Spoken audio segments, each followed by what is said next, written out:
Boa tarde a todos.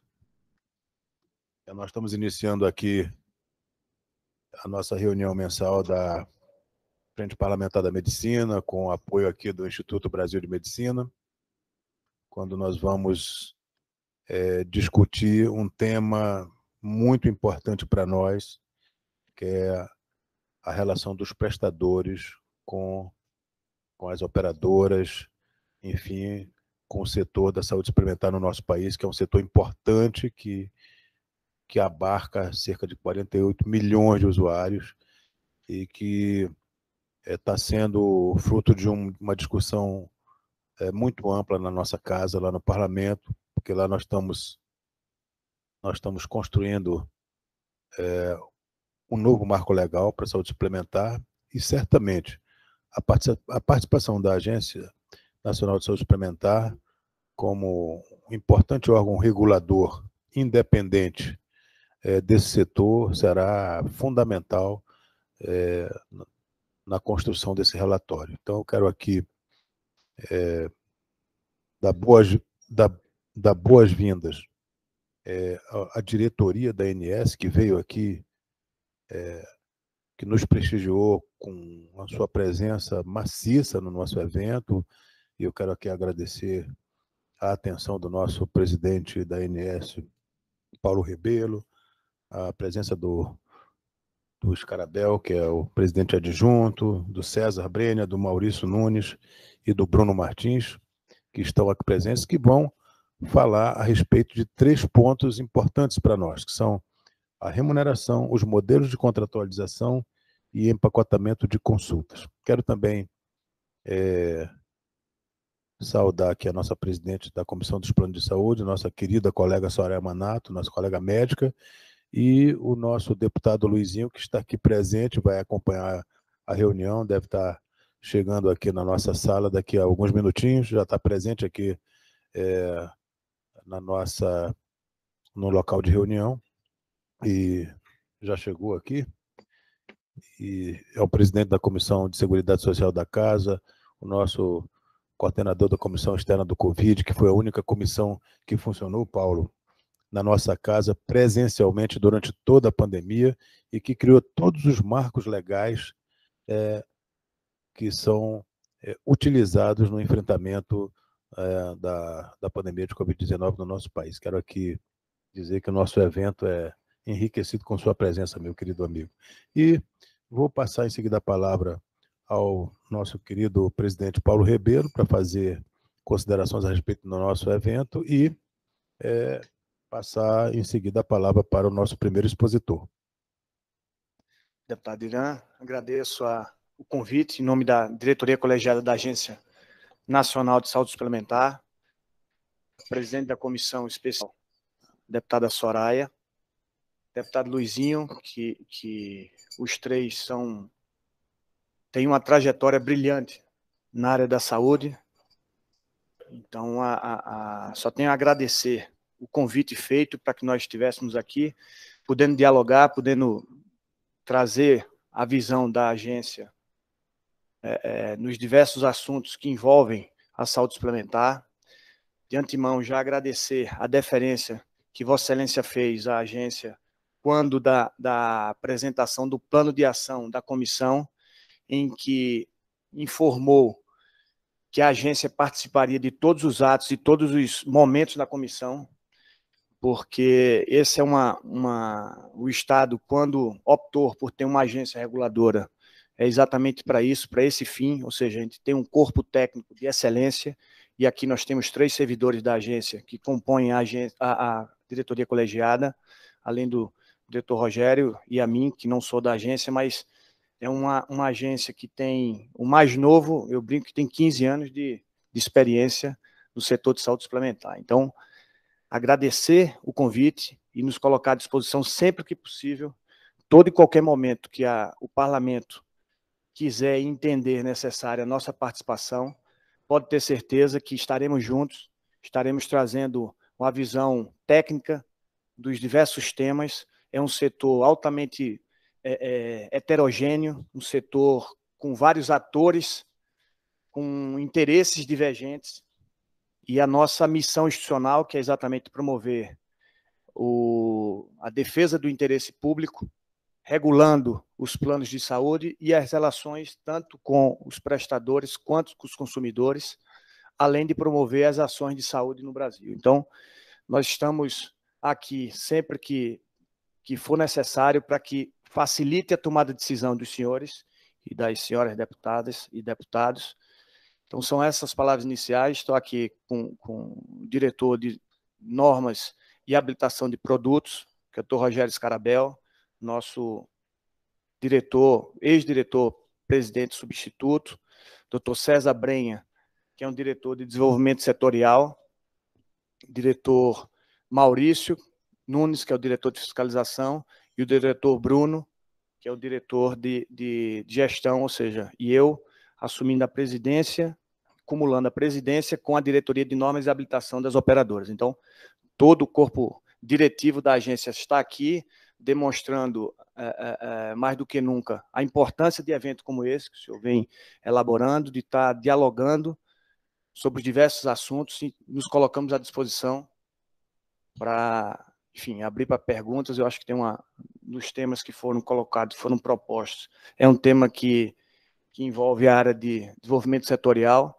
Então, se o senhor me permite, eu devolvo a palavra, ou já posso passar direto para o diretor César. Passo aqui. Agradeço a presença de todos e todas. Bom, por uma questão aqui de respeito aos nossos deputados presentes, eu queria perguntar se Soraya quer fazer alguma consideração antes do doutor César fazer a exposição. Deputado Luizinho. Deputado Luizinho, quando tem mais de 3, ele tem que fazer um discurso, porque senão ele perde voto. Então, ele não abre mão. Ele para até o ágape para fazer suas considerações. Deputado Luizinho, por favor. Boa tarde. Obrigado. Boa tarde a todos. Saudar o nosso presidente Irã Gonçalves, saudar a nossa deputada Soraya Manato, presidente da comissão especial, saudar aqui o Paulo Rebelo, Scarabel, toda a equipe da agência.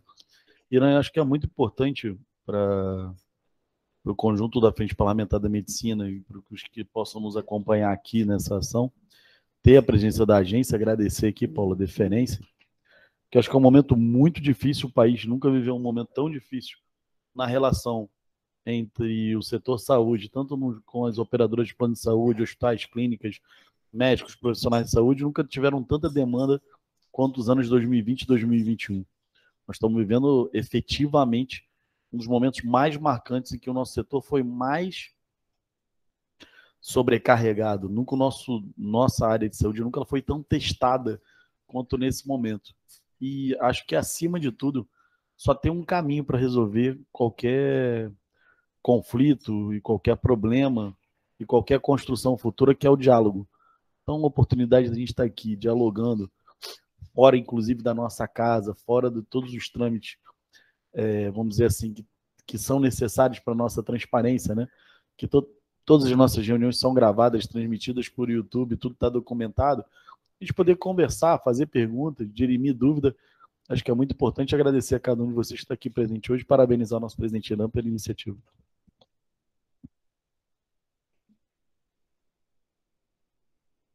Então, vou passar logo em seguida a palavra para o doutor César Brenha, que vai falar sobre o primeiro item da pauta, que é a remuneração de prestadores, a visão da ANS. Boa tarde a todos. Obrigado aqui, Tânia. Agradecer o convite, deputado Irã. Uma boa tarde também aos deputados presentes, doutora Soraya, doutor Luizinho, aos diretores da ANS presentes. Já participamos recentemente de uma audiência sobre o modelo de remuneração, o deputado Irã fez o convite. É um assunto muito em voga, porque você tem iniciativas surgindo no mercado. Com o passar dos anos, é até provável que surjam cada vez mais iniciativas de arranjo de novos modelos de remuneração entre prestadores e operadoras. Eu acho que é importante remarcar inicialmente a posição da ANS quanto a modelos de remuneração é pela não imposição de determinado modelo, por nenhuma parte, né? Eu acho que deve haver preponderantemente a livre negociação entre as partes. Qualquer tentativa de imposição por operadora de determinado modelo que obrigue ou vise que o prestador, né, seja obrigado a aceitar um modelo de remuneração XYZ, né, ou vice-versa também, pode acontecer na via inversa também, do prestador para o operador, embora seja mais raro, é algo que não pode acontecer. Tudo deve ser fruto de livre negociação. A partir disso, a gente tem uma noção de que não existe, dada a bibliografia, né, que a gente estuda, já modelos de remuneração. Nenhum foi criado no Brasil, tudo vem de experiência internacional. A gente já acompanha e vai soltando nossos guias, nossas cartilhas, para divulgar e disseminar informação a respeito dos diferentes modelos. Mas também é uma verdade que não existe um modelo que seja, digamos assim, uma solução perfeita para todas as situações, né? Cada modelo deles, os mais famosos, é o Fee for Service, né, o pagamento por procedimento, ou capitation, ou empacotamento. Cada um serve a seus propósitos, a determinados tipos de contrato entre operador, a determinados procedimentos, inclusive, e não há um superior ao outro, e também não existe nenhum modelo à prova de falhas. Todos têm seus prós e todos têm seus contras. O Fee for Service é o mais conhecido, o mais em voga no país atualmente, é aquele pagamento por procedimento que todos conhecem, todos praticam no mercado de saúde privada no Brasil, e já funciona há muitos anos, tá? Ele tem as suas vantagens, a facilidade de implementação é muito grande, né? A facilidade de negociação de valores também, a partir até de tabela de referência também, é muito comum no país, isso facilita também. É uma baixa complexidade, né? Mas há também críticas desse modelo, principalmente pela sobreutilização, né? A tendência à sobreutilização na medida em que a remuneração deriva do procedimento que é feito. Então, uma crítica comumente surge na bibliografia que é um modelo que pode gerar sobreutilização, ou seja, a realização de procedimentos não necessários. Mas é um modelo em voga, é o mais praticado no Brasil, eu diria também que no mundo, né? Outros dois grandes modelos é o capitation, que é onde o hospital paga, né, um valor, digamos assim, um pouco mais rígido, fixo para o prestador, e que é uma certa transferência de risco, né? Na medida em que o hospital transfere uma remuneração fixa ao prestador, e o prestador é que tem que fazer a gestão do custo, né, dos procedimentos que são feitos, você tem de certa forma, uma transferência de risco.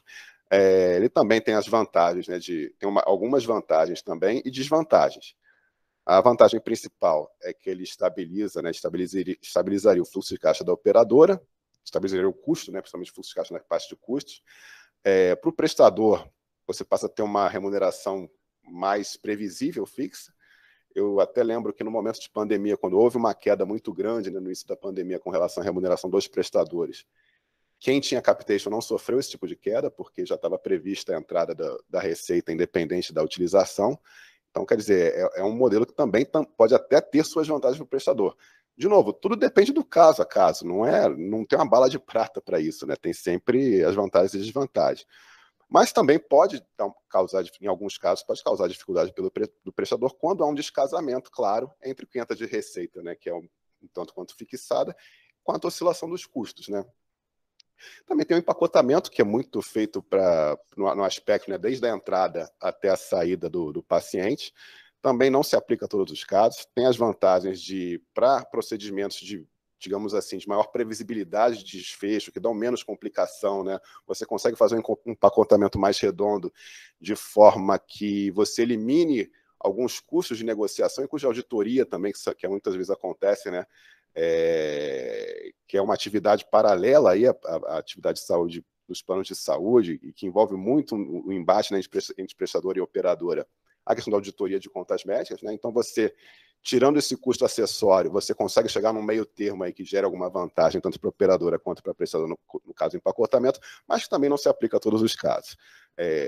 Qual é o meu ponto aqui? De novo, é preciso analisar o procedimento que vai ser feito, o caso concreto onde quer ser aplicado, estabelecer um canal de livre negociação e chegar a um consenso entre as duas partes, prestador e operadora. Quando isso não é respeitado, aí você começa a ter ruído, aí você começa a ter problema, para um lado ou para o outro. Normalmente isso também decorre muito de onde há um maior poder econômico, né? Existem localidades onde há um poder econômico maior das operadoras com relação aos prestadores, mas o Brasil é um país extremamente heterogêneo. Você também tem praças onde o hospital é que detém esse poder, por ser o único hospital de referência da localidade, ele que tem um poder econômico maior frente às operadoras. Essa barganha, quando se desequilibra às vezes, você pode ter a tentativa de imposição de determinado modelo, e isso não é desejável, tá? Em linhas gerais, sobre remuneração, eu acho que a principal mensagem, pelo menos por parte do INS, outros diretores podem corroborar aqui a minha fala ou não, é que deve ser tudo sempre fruto de uma discussão prévia sobre as características técnicas dos procedimentos que vão ser efetuados, qual o modelo de remuneração que mais se adequa à característica do procedimento e, principalmente, que haja um consenso derivado de livre negociação. Sempre que esse roteiro não for respeitado e que houver a tentativa de uma imposição, aí você tem o ruído, você tem o atrito, você tem os grandes conflitos contratuais de operador e prestador, que pode resultar até numa rescisão contratual, ou até no extremo, né, até uma interrupção no atendimento do beneficiário durante essa discussão contratual. Então, o ideal é que tudo seja feito com base em livre negociação, critério técnico, bastante estudo. Da minha parte, eu não preparei um PowerPoint, eu pretendia falar mais resumidamente sobre os modelos de remuneração, mas fico também à disposição para qualquer dúvida que tiverem para fazer. Também podemos até tentar resgatar alguma apresentação mais antiga, não tão antiga que eu fiz mês passado, mas, em linhas gerais, eu acho que a mensagem principal é essa: não existe modelo superior a outro, todos têm seus prós e seus contras, e a livre negociação deve prevalecer.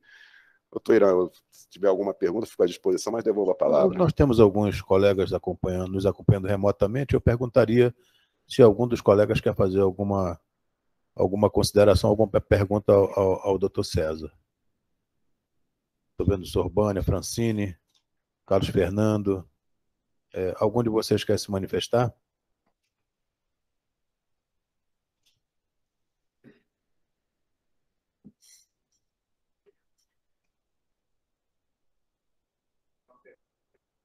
Doutor César Brenner.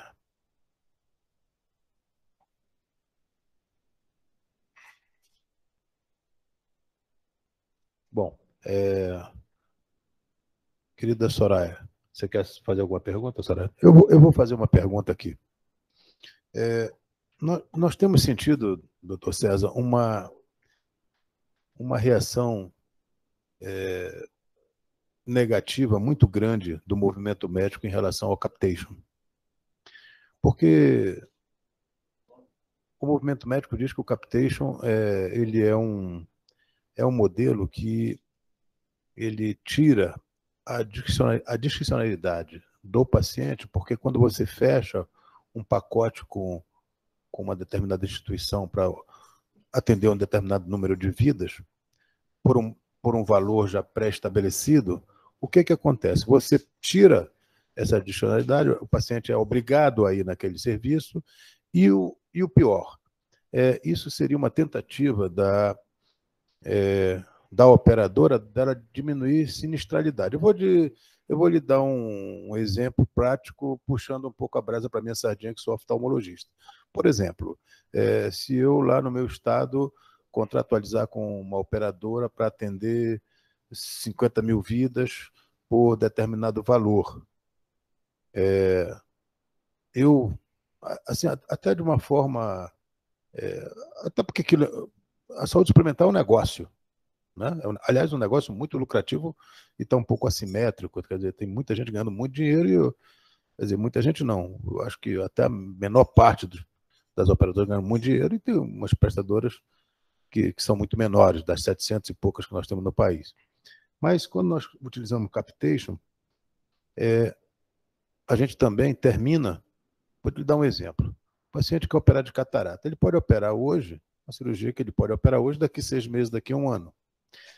Se ele está dentro daquele meu pacote, eu faço uma consulta para ele e eu termino, de alguma forma, deixando aquela cirurgia para fazer muito depois. Isso diminui a sinistralidade, é bom negócio para os planos de saúde, né? E a gente termina por indicar menos procedimentos, porque nós já temos com aquele pacote já garantido, e isso seria muito ruim para o usuário. E outra coisa, de certa forma, em alguns lugares, isso cerceia, isso dificulta a concorrência no mercado competitivo, como a saúde suplementar. Então, nós temos recebido, Luizinho sabe, Soraya, uma pressão muito grande no movimento médico para a gente tentar evitar essa contratualização. Até porque, como o senhor falou, é uma negociação livre entre as partes, mas, normalmente, as operadoras são muito mais fortes do que as pequenas clínicas, os médicos. Pessoa física são poucos hoje, mas essa negociação ela é desequilibrada. Eu não sei o que o senhor teria a falar a respeito disso. Quer dizer, inclusive a FenaSaúde, em discussão já prévia, nós temos discutido isso já desde a outra legislatura, a FenaSaúde já claramente, que representa grandes operadoras, a FenaSaúde claramente já optou por esse tipo de modelo, em substituição ao fee-for-service. O fee-for-service também tem suas distorções, até porque quando nós temos uma tabela de procedimentos médicos baixos, pode-se tentar compensar isso com exames complementares. E é isso que gerou toda essa decisão das operadoras de migrar para outro modelo, né?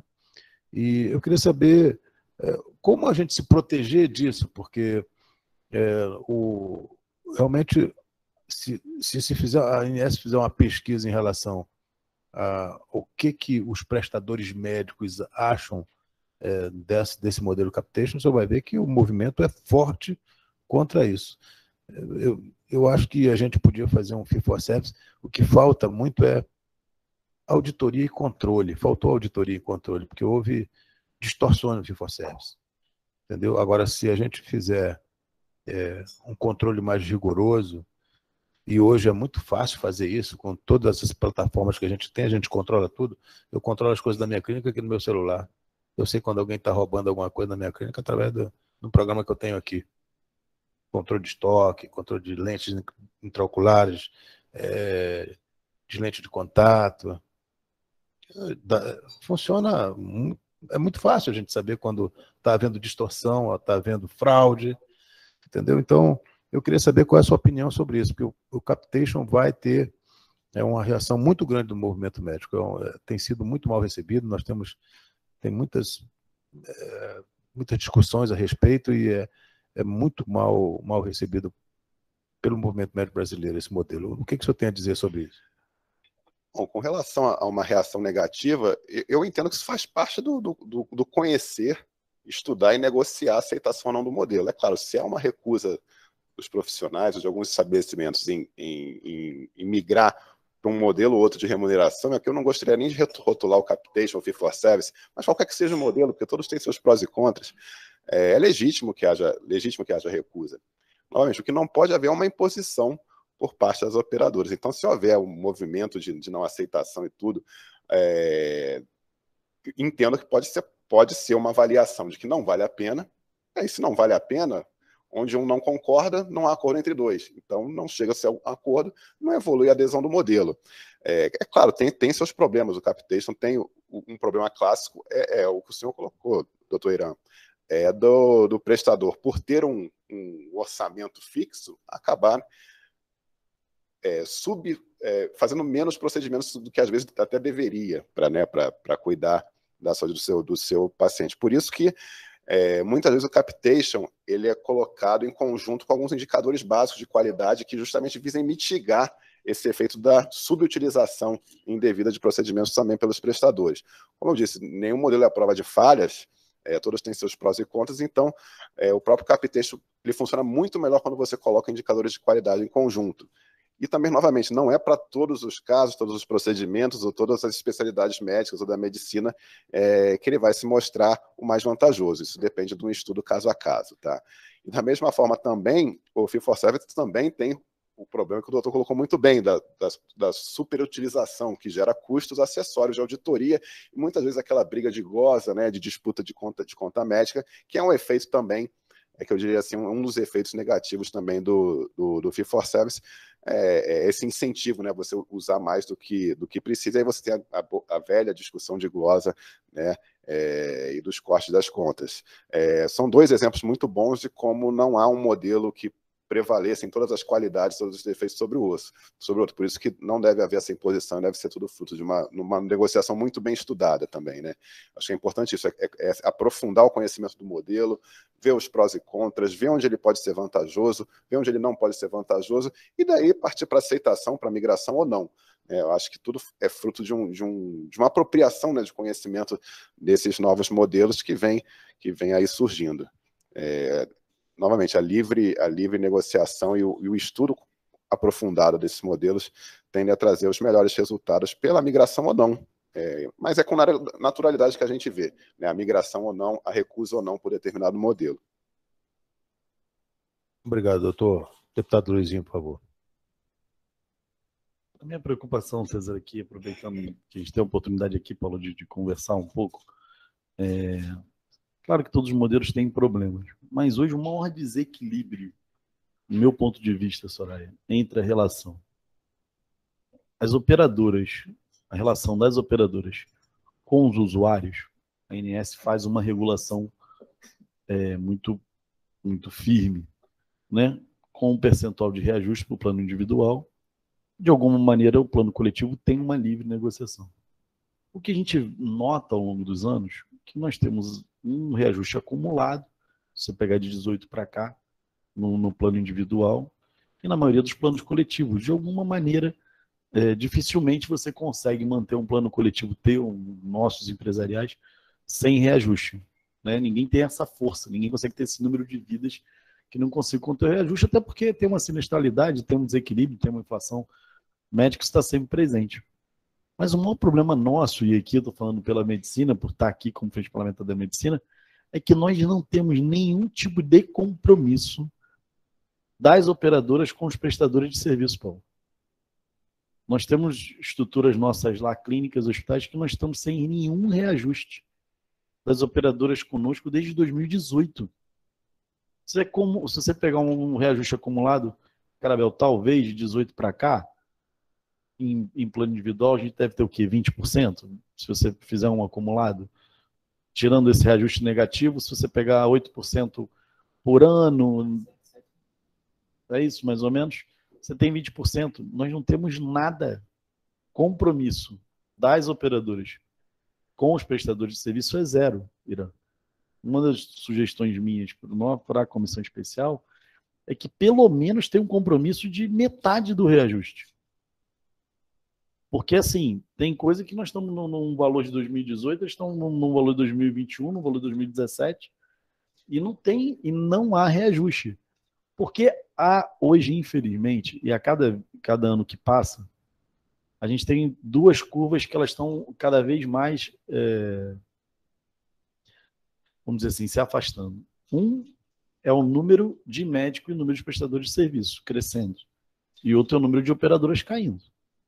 Essas curvas elas estão abrindo, a gente está abrindo uma boca de jacaré nela.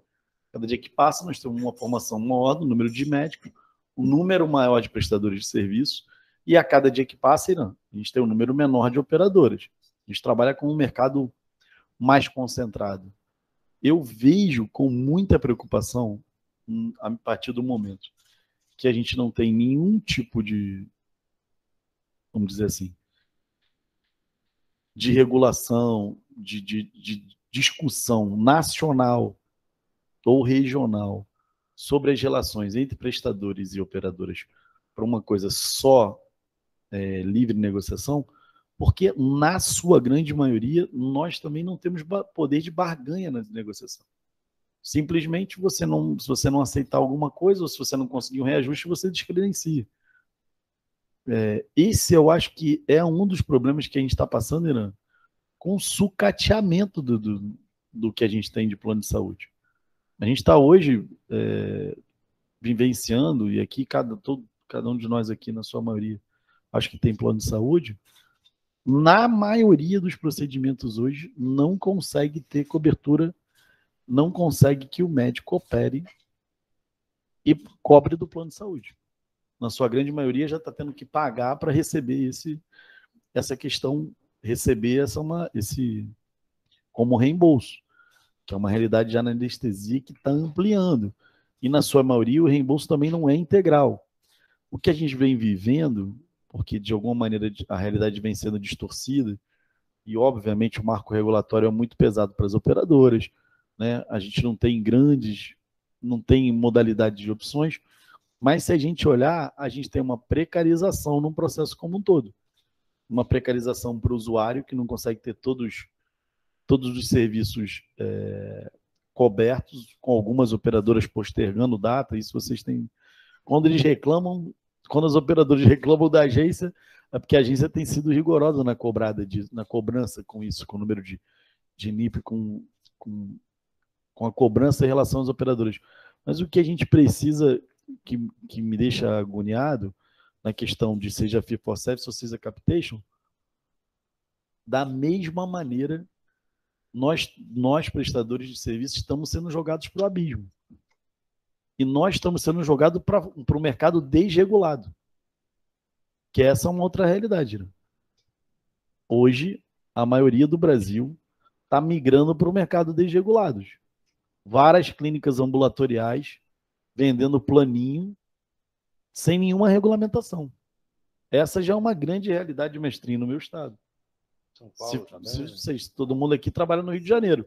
Hoje, se você pegar hoje na periferia do Rio de Janeiro, você passar ali embaixo na Rocinha com Policlínica Granada, Doutor Consulto, sem falar nome aqui, posso falar nome porque a gente não está tentando fazer nada aqui que seja para ferir qualquer suscetibilidade. Mas é isso, as pessoas estão vendendo plano ambulatorial, interclínicas, tudo isso. Tudo isso está desregulamentado pela gente. O que está fazendo, de alguma forma, a classe médica ela está fugindo desse processo de regulamentação. Não consegue enfraquecer, a gente não consegue ter um enfraquecimento grande das operadoras, porque os custos hospitalares são muito altos, Irã. Muito altos. E aí você não consegue fugir dos grandes hospitais. E, de alguma maneira, também, a concentração de mercado hospitalar está levando também a você ter, eles como prestadores, estão aprendendo que eles só vão ter força se forem todos engrupados, porque foi o que aconteceu lá no Rio, naquela negociação Redditor e Amil. Né? A Amil acabou entendendo que, de alguma maneira, precisava do que significava Redditor se ficasse numa negociação complexa. Eu acho, Irã, da nossa parte aqui, e queria ouvir aqui do César, do Carabel, do Paulo, que nós precisaríamos ter um marco legal de que a cada reajuste anual, individual, a cada negociação coletiva, tivesse que existir pelo menos um percentual mínimo de negociação entre os prestadores. Principalmente os prestadores, aí a gente pode usar a regra que a gente está usando agora no IR. Os que estejam enquadrados no Simples Nacional, ou os que estejam enquadrados em lucro real e presumido com até 4.800.000 de faturamento. Porque você vai estar tentando segurar as micro e pequenas empresas que vêm sofrendo, porque não é justo. Eu tenho, agora não mais, mas eu a vida inteira paguei Unimed Nova Iguaçu, que é a operadora do que a gente vive, 50% do nosso movimento lá é Unimed Nova Iguaçu. O reajuste para os meus funcionários acumulados é 30%. E o meu reajuste para o que a gente presta de serviço é zero, de 17 para cá. Então, acho que a gente deveria, dentro da discussão de um novo marco legal, ter, Irã, algum tipo de parâmetro, seja pelo menos metade do valor do reajuste. Porque o que está acontecendo, que quando você, e aqui todos vocês são especialistas em custo das operadoras, quando você está abrindo, o que vai acontecendo, cada dia mais o custo médico ele está menor nesse contexto. Custo exame, o PME, serviços administrativos, administradora de benefício, a composição de carteira de custo das operadoras, cada dia menos o médico ele é um problema. Ele é o do custo hoje, talvez ele seja 16%, 18%, nem sei quanto custa hoje o honorário médico em cima do custo de operadoras. Ele, a cada dia, ele está sendo achatado por outros custos. Então, assim, dentro de uma balança que você tem pelo menos uma composição de metade do reajuste no plano individual, talvez fosse uma forma de tentar proteger a classe médica. Voltando a falar que, obviamente, a gente está falando aqui representando a medicina brasileira. Claro que toda vez que você cria um gatilho, acho que o Sobania está com a gente, toda vez que você cria um gatilho, aquele gatilho ele gera um rebote inflacionário. Né? Se você já impacta aqui, se você deu um reajuste de 4, você impacta 2, no outro ano você já está com 2% para o reajuste do ano que vem. A gente entende como gatilho. Mas, de alguma maneira, todos os custos estão subindo muito porque o avanço tecnológico é muito grande e a gente está ficando para trás. Eu acho, César, que obviamente não é papel da agência entrar na discussão do marco legal. O papel da agência é trabalhar com a função que vocês têm, que é a função pública, mas cabe a gente fazer uma mudança legislatória para fazer com que a agência também entre nesse assunto, que seja algum tipo de regulação, Soraya, porque não é possível.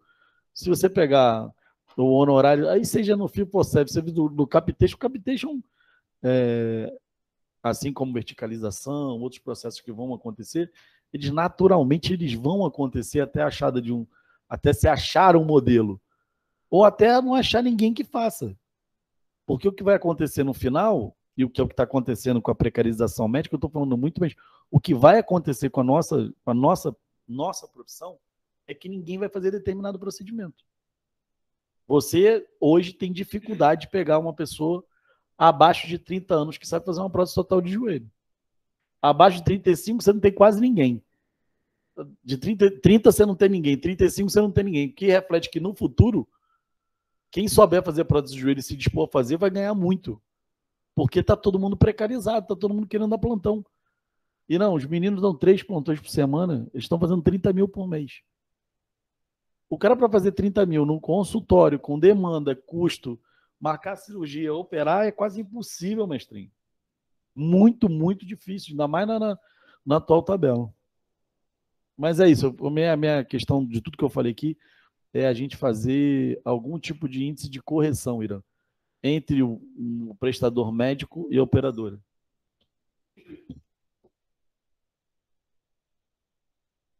Em cima disso que o deputado Luizinho falou, eu gostaria de saber da ANS, o que vocês estão pensando, se vocês já têm alguma discussão em relação a esse monopólio da medicina no Brasil, em relação aos grandes hospitais que estão sendo comprados por empresas, né? Por exemplo, no Espírito Santo, os hospitais particulares foram comprados ou pelo Pátria ou pelo HIG. Não tem outra opção. Ou você vai para o hospital do Pátria ou do HIG. E aí, eu penso o seguinte, como o deputado Luizinho falou, está ficando a boca de jacaré, mas lá no Espírito Santo, vocês imaginem se essas duas empresas se juntarem e resolverem peitar, né, uma Unimed da vida, a SAMP e tudo mais. Falando, não, nós vamos aceitar seus pacientes com essa condição. Porque até então os hospitais eram mais fracos, né, e eles mais fortes, mas agora os hospitais se fortaleceram muito. Então, eu penso, se eles se unirem e resolverem, né, colocar as exigências deles na mesa, como que vai ser? E o paciente, onde fica nisso daí? Porque pode haver, né, uma rota de colisão e uma cisão desse acordo até então existente. E uma coisa que nos preocupa muito, dentro do que o deputado Luizinho falou, é justamente isso. Os médicos estão muito desanimados em cima dos procedimentos médicos, seja numa própria ultrassom morfológica. Não, eu sou dona de um serviço de radiologia, né, eu e mais 5 sócios, e nós temos dificuldade de encontrar médicos que façam ultrassom morfológico, porque um convênio tipo a Unimed quer pagar, né, um preço irrisório num exame que demora um tempo muito maior do que os outros, e é uma responsabilidade muito grande o médico carimbar e assinar que o neném está tudo bem e, de repente, o neném nasce com uma má formação. Então, a gente está tendo uma dificuldade gigantesca. O que é que nós estamos tendo que fazer para ter esse médico? Nós pagamos a parte os ultrassons morfológicos. Entendeu? Então, o que está acontecendo? Os médicos, por exemplo, tem médico no estado do Espírito Santo que prefere operar cirurgias de grande porte pelo SUS. Eles não querem mais operar pelo convênio, porque os convênios estão pagando cada vez menos a esses médicos. E eles não vão ficar numa cirurgia de 6, 7 horas para receber um preço considerado irrisório. Então, eu gostaria de saber da ANS o que ela pensa em relação a isso, porque o médico está cada vez mais desprestigiado. Nós vemos diretores e outras outros recursos que eles jogam em cima dos planos de saúde, outras agências que eles colocam. Esses diretores cada vez mais ricos, ganhando 300 mil reais por mês, e o médico ganhando preços irrisórios. Então, isso daí está cada vez mais difícil para a gente, que até então eu era dona de um hospital, mas agora nosso hospital foi vendido.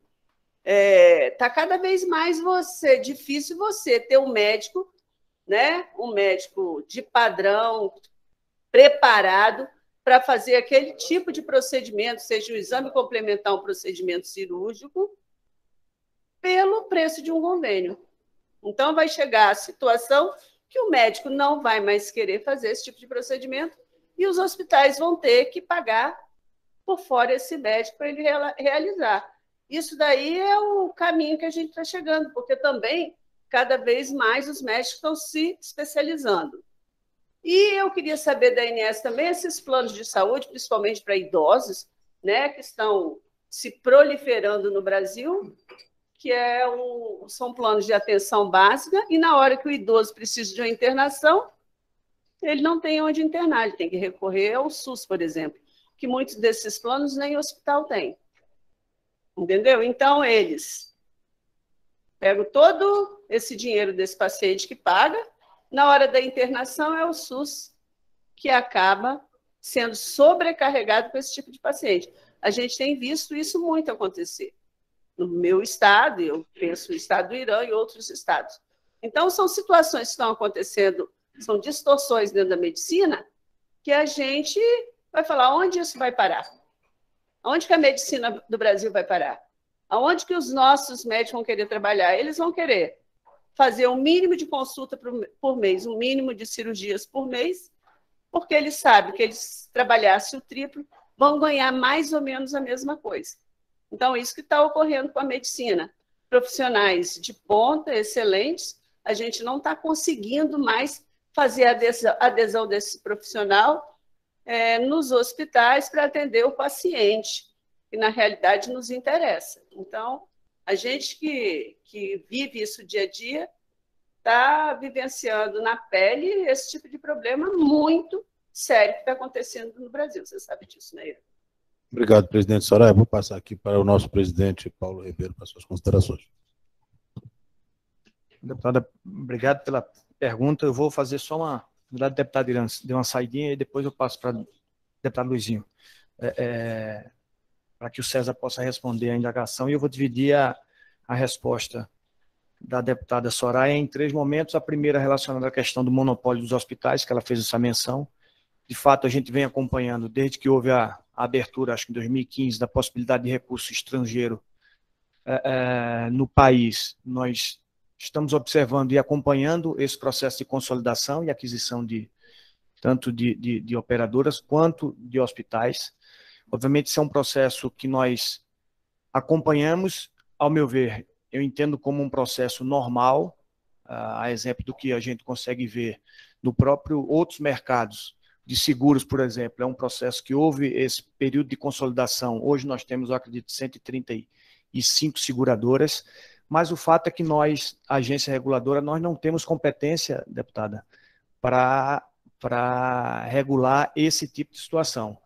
No caso, aí cabe ao CAD, o órgão de defesa concorrencial, que acompanha todo esse processo de aquisição, fusão, e ele é que é a última palavra relacionada a isso. Ele que faz o estudo de mercado, ele que faz o ato de concentração, estudo de mercados relevantes, ou seja, a gente faz um estudo paralelo, mas, de fato, a última palavra, a quem compete esse tipo de situação é o próprio CAD, não a agência. Não, Paulo, era exatamente isso. O assunto realmente é muito complexo. Tudo que envolve essa questão da oferta e demanda dos serviços, a concentração de determinados segmentos da saúde privada, seja nos planos de saúde, seja nos hospitais, o doutor Soraya colocou, não podemos, a ANS não pode atuar sobre os assuntos do CAD, né? Existe a possibilidade, e já é feita uma certa aproximação. Vamos reabrir agora a CATEC no fim do mês, que é o nosso nosso espaço de debate entre operadores e prestadores no âmbito da ANS. Minha ideia inicial é fazer uma aproximação maior com o CAD, mas a ANS é sempre subsidiando o CAD de informações, principalmente no tocante a tudo que envolva a qualidade assistencial. A concentração por si só, tudo bem, tudo indica que um mercado mais concentrado tende a ter mais problemas. Não é uma regra geral, pode não acontecer. Costuma acontecer, mas pode não acontecer.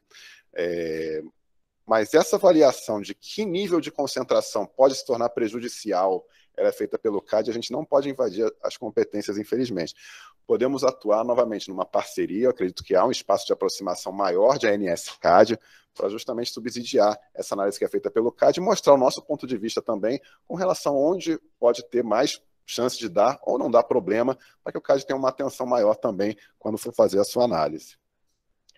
Tem um termo de cooperação, o doutor Paulo lembrou muito bem, mas a ideia é que haja um rito um pouco mais próximo de ANS e CAD com relação a esses efeitos de concentração que estão sendo apontados em todos os segmentos, pelos profissionais de saúde, pelos órgãos de consumidor também. No noticiário é comum a gente ver a notícia das fusões, das aquisições que vão acontecendo, então não é algo que está fora do radar, e a gente vai agir de forma a aproximar mais essa atuação, criar talvez um rito um pouco mais próximo da ANS e CAD para que o CAD seja subsidiado com as informações técnicas da agência.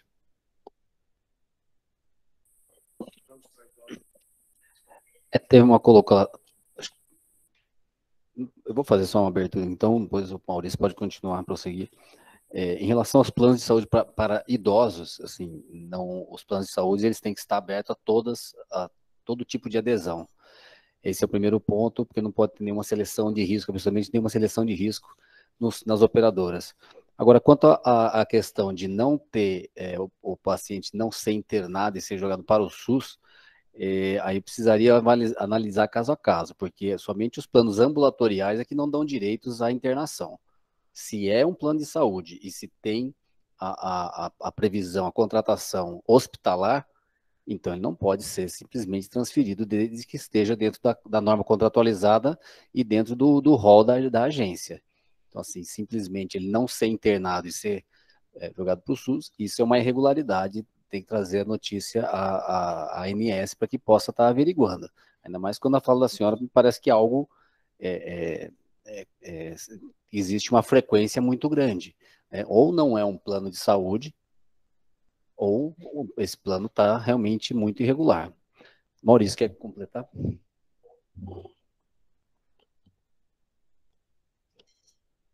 Boa tarde.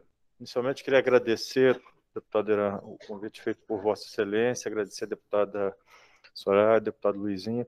Eu queria só, antes, voltar no ponto que o deputado Luizinho colocou, acho que é um ponto importante, só resgatar um pouco do fator histórico da agência quando ele começa a debater a relação das operadoras com os prestadores.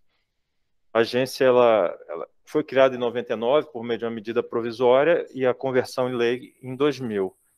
Já em 2002, a agência cria uma Câmara Técnica da Contratualização. Desde 2002, a agência vem debatendo esse tema que envolve os prestadores. A partir dessas reuniões feitas nessa Câmara Técnica, saíram 3 atos normativos da agência, que foi a RN 42, 54 e 71, que passaram a estabelecer as regras contratuais em relação aos prestadores. Então, a RN 42 passou a estabelecer as regras entre as operadoras e os hospitais, a 54, as regras contratuais entre as operadoras e os serviços de SADT, Serviço Auxiliar de Diagnóstico e Terapia, e em 2004 a RN 71, que definiu o que tinha que ter no contrato entre as operadoras e os prestadores e os profissionais de saúde, tanto médicos quanto odontólogos. Até aquele momento, a agência não tinha competência para definir reajuste dos prestadores, a gente não tinha essa competência legal, e com a Lei 13.003 de 2012, houve uma alteração na Lei 9656, que é o marco legal do setor, e a agência passou a ter essa competência. A partir dessa alteração legislativa, da lei, foram editadas 3 normas, depois o doutor César pode até aprofundar mais, RN 363, 364, 365, que estabelece o seguinte, está na lei, inclusive, se até 90 dias do exercício subsequente não houver uma definição clara dos reajustes entre as operadoras e os prestadores, aplica-se o percentual definido pela agência, que hoje, por força de uma regra normativa, que é a 365, né, César? 364, estabelece o IPCA. O que foi feito em paralelo a isso é um canal para recepção de alguma reclamação de algum prestador que, de repente, não tenha uma cláusula de livre negociação e aí não tenha uma definição clara, que ele possa se recorrer desse canal e levar até a agência. Mas essa definição do percentual, hoje, por força da alteração do marco legal, ela já existe. E o índice que a gente define é o IPCA, inclusive com tem um fator de qualidade que aumenta, acho que chega a 110%, 115% do IPCA, caso um hospital que seja acreditado, ou se um profissional tem residência, especialista no assunto, tem esse upgrade. Isso se deu com a Lei 13.003, que alterou o marco legal. Então, é um ponto só que o doutor Luizinho fez esse comentário, eu queria só complementar esse... Maurício, então Não conhecíamos. Deixa eu completar. Como é que é o número dessa... É a Lei 13.003, que alterou a 9656. O que ela fez? Ela pegou... Na verdade, se olhar o texto da Resolução Normativa 71, é o que hoje está no texto da lei. Só que hoje com a possibilidade da agência definir esse percentual, caso não esteja de forma clara nos instrumentos contratuais. Só para num prazo de 3 meses, se não houver uma resposta do operador. De janeiro a março, 1º de janeiro a 31 de março.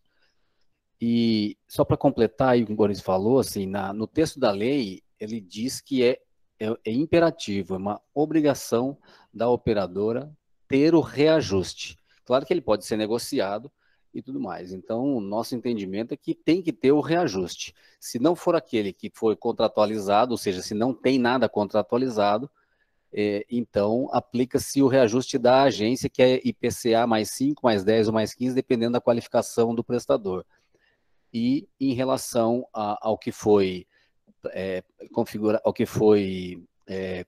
contratualizado, as partes têm do dia 1º de janeiro a 31 de março para negociar os termos do contrato. Em não havendo, aplica-se o que tiver no contrato na data do aniversário do contrato. Certo, Maurício? Correto, doutor Rogério. E só uma observação do ponto que a doutora Soraya trouxe sobre possíveis operadoras, que talvez sejam operadoras e não tenham registro. Hoje a gente já tem um rito próprio definido na agência. Se alguma dessas clínicas que estão operando plano, mas sem registro, já tem todo um fluxo fiscalizatório na agência. Agora, se for uma entidade não regulada pela agência, se aquilo que ela oferta não é um plano de saúde, de fato ela está fora da regulação. Obrigado. Bom, eu acho que o Luizinho quer fazer algumas considerações, mas eu vou passar para o Carlos Fernando, que está ali levantando a mão já faz tempo. Nós temos 3 inscritos, nós temos o Carlos Fernando, o Chobânia, e nós temos mais uma inscrita, acho que é a Maria do Socorro, se não me engano. Vou passar primeiro ao Carlos Fernando. Por favor, Carlos. O Carlos é da FENAM e é o vice-presidente do Sindicato Médico aqui de Brasília. Bem, boa tarde, deputado Irã, deputado Soraya, Luizinho, e no nome de vocês eu cumprimento toda a mesa, um abraço ao mestrinho aí.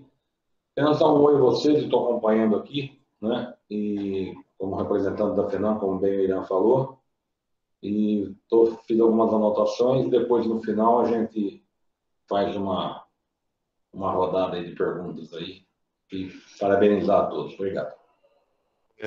Carlinhos, eu sugiro que você faça logo sua pergunta, porque eu acho que nós não vamos nos estender muito, entendeu? Porque nós temos uma pauta muito longa lá na Câmara e nós não vamos poder sair daqui depois das 2h30. Então, eu queria que você formulasse logo os seus questionamentos para a gente dar mais celeridade à nossa reunião. Obrigado, viu, Carlos? Tá, não, então é rápido. Apenas complementar o que o Luizinho falou. em relação a essa maior regulação entre o prestador de serviço e os valores do reajuste, porque você vê que a categoria médica está ficando cada dia mais espremida, como bem a deputada Soraya também falou, dentro desse contexto. Eu entendo que o INS já se posicionou aí em relação até ao CAD, mas eu penso que a gente pode dar uma celeridade nisso, porque essa é a grande queixa dos colegas, né, que estão trabalhando, e para nós aqui hoje, que vem ao sindicato, que vem à Federação Nacional dos Médicos, o honorário médico está cada vez mais, vamos falar assim, espremido nesse contexto, seja por qualquer um dos dois motivos, o for-five e o capitation, porque o reajuste nosso hoje, os valores de tabelas, realmente estão ficando a desejar demais. Até na tua própria especialidade, Irã, a gente tem visto aí hoje o valor que os colegas estão trabalhando. Eu estava com o Marcos Ávila essa semana, tomando um café com ele, conversando sobre isso. Eu vim trazer 2 colegas para ele encaixar lá na clínica, né? Eu achava que só o otorrino tinha um preço e o ginecologista tão vil para fazer um períneo, para fazer uma amígdala. Mas a oftalmo, eu fiquei pasmo de ver o valor que chegou às coisas em relação ao médico, sabe, Irã? Então, era isso que eu queria ouvir novamente aí, se vai ter algum aceleramento disso, tanto da Agência Nacional, se vai se provocar o CAD, qual será aí uma finalização disso daí para essa melhora. Obrigado, Carlos. Eu queria que os colegas da ANS anotassem a pergunta do Carlos Fernando, e nós vamos passar em seguida ao Sobânia, que representa a Sociedade Brasileira de Traumatortopedia, e logo em seguida também a Maria do Socorro para suas perguntas, e vamos responder as perguntas dos colegas que estão remotamente em bloco. Doutor Sobânia, por favor. Um abraço, amigo. Um abraço a todos, excelente reunião. E eu que estou em final de carreira, eu vejo a coisa piorando, eu não vejo a coisa melhorando com relação ao paciente e com relação ao médico. Depois da invenção do pronto atendimento nos planos de saúde e das UPAs no SUS, criou-se uma situação que para os planos e para o SUS tem um lugar que dá para atender qualquer coisa 24 horas por dia e que não resolve a maioria das coisas. O doutor ortopedista, eu sou ortopedista, aliás, eu sou membro da Comissão de Política Médica da sociedade. Depois da presidente, eu fui no ano 2000, presidente. E daí, você vê o quê? Então, o ortopedista está dando plantão, aquilo que o Luizinho falou, é o melhor negócio para o médico hoje, é dar plantão. Ele dá um plantão 12 horas, mais 12, mais 12, ele ganha mais que o especialista. E é isso que está acontecendo. Ganha por mês 30, 40 mil e o especialista está ganhando 10 pela tabela que tem. Então, reajuste dentro da tabela. E ainda mais, os planos de saúde se concentrando em poucos, né? O número de planos que sumiram é grande, e a mesma coisa com os hospitais. E quem faz os 4, 5 principais hospitais da cidade é de determinada empresa, e ela que negocia com o plano, e faz o negócio com o médico, que atender, vou pagar por esse preço que nós não sabemos quando vai pagar. Aqui em Curitiba, a Unimed é o melhor, porque a Unimed põe na conta do doutor. Nenhum plano põe na conta do doutor. Paga para o hospital e o hospital que pague quando quiser. Lógico, tem hospitais que pagam em dia, quem recebe e paga, mas não é essa a maioria das coisas. E obriga o médico a atender aqueles convênios se quiser ficar ali. E hoje você vê um monte de pacientes que deveriam e poderiam ser atendidos no interior, acabam mandando para a capital. É complicado, vai para a capital, que aqui a gente não sabe resolver. Principalmente isso, tanto no SUS como nos planos de saúde. Então, nós estamos numa situação que realmente precisa se debater sobre o assunto para que se tenha uma solução. E talvez seja a solução legislativa, porque impõe uma determinada ordem, né? Você não vê essa participação, né? Lógico, tem canal na ANS, tem canal no SUS, você pode falar, mas como faz isso com o médico? Eu sei reclamar. O Luizinho sabe reclamar, Socorro sabe reclamar, mas o médico comum não tem a mínima ideia do que está acontecendo, quer dizer, a informação não chega adequadamente. Então, eu acho que esse é um assunto que merece um bom detalhamento e um bom estudo com participação de todos, para que se chegue a uma conclusão e tenha indicativos na legislação que está em discussão no Congresso. É mais um comentário.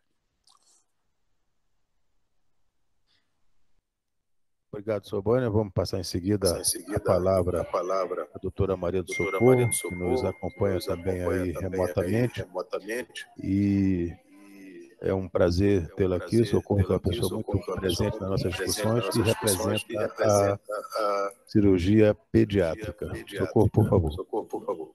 Boa tarde, obrigado. Juntando tudo, né, o que já foi falado até agora, o que Luizinho falou, o que Soraya falou, o que o doutor Sobânia falou. Na verdade, eu acho que fala um pouco mais alto, mais próximo, porque está ruim para a gente ouvir. Obrigado. Não, estou dizendo, na verdade, é juntando tudo, o que Soraya falou, o que Luizinho falou, o que o doutor Luiz falou. Parece que a gente está no meio de uma rede de intrigas, né?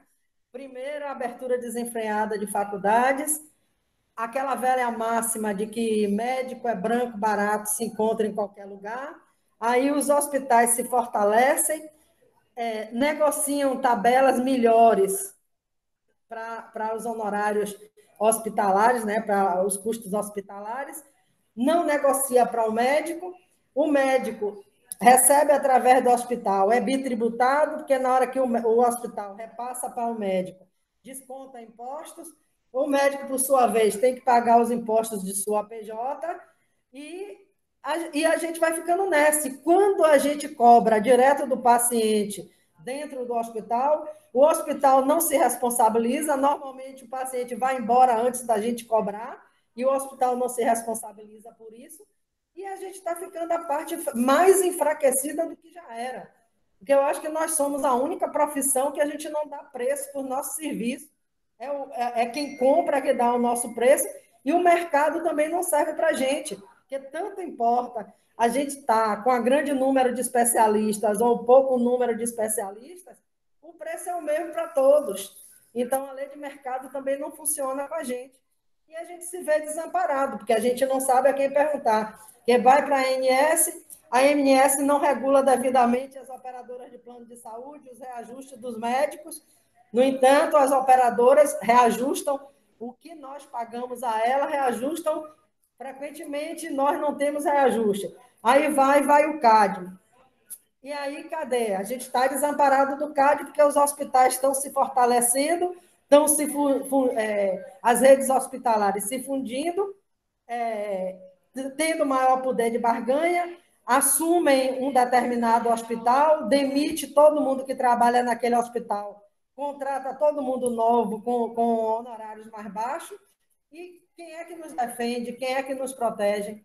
Então, eu acho que tem que ter alguma regulamentação que venha proteger o trabalho do médico, porque do jeito que nós estamos, eu não sei onde é que nós vamos parar, não. Obrigada. Obrigado, Socorro. Eu volto a palavra aqui aos nossos diretores da ANS para suas considerações a respeito das 3 perguntas que foram formuladas pelos colegas que nos acompanham remotamente.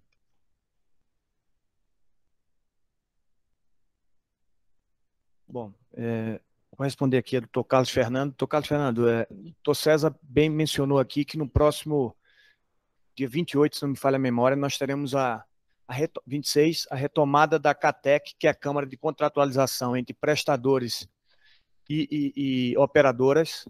E aí eu, de pronto, já me prontifico a conversar com o presidente do CAD, o Alexandre Cordeiro, para que ele esteja presente a essa próxima reunião, para que todos os temas que sejam, enfim, sejam apresentados, que nós possamos fazer uma visão holística, ou seja, não só daquela que é competência da Agência Nacional de Saúde Suplementar, como também do CAD, para que os problemas sejam enfrentados e soluções sejam apresentadas. Eu acho que, obviamente, isso é uma discussão, como já foi pautada aqui, uma discussão de longo tempo.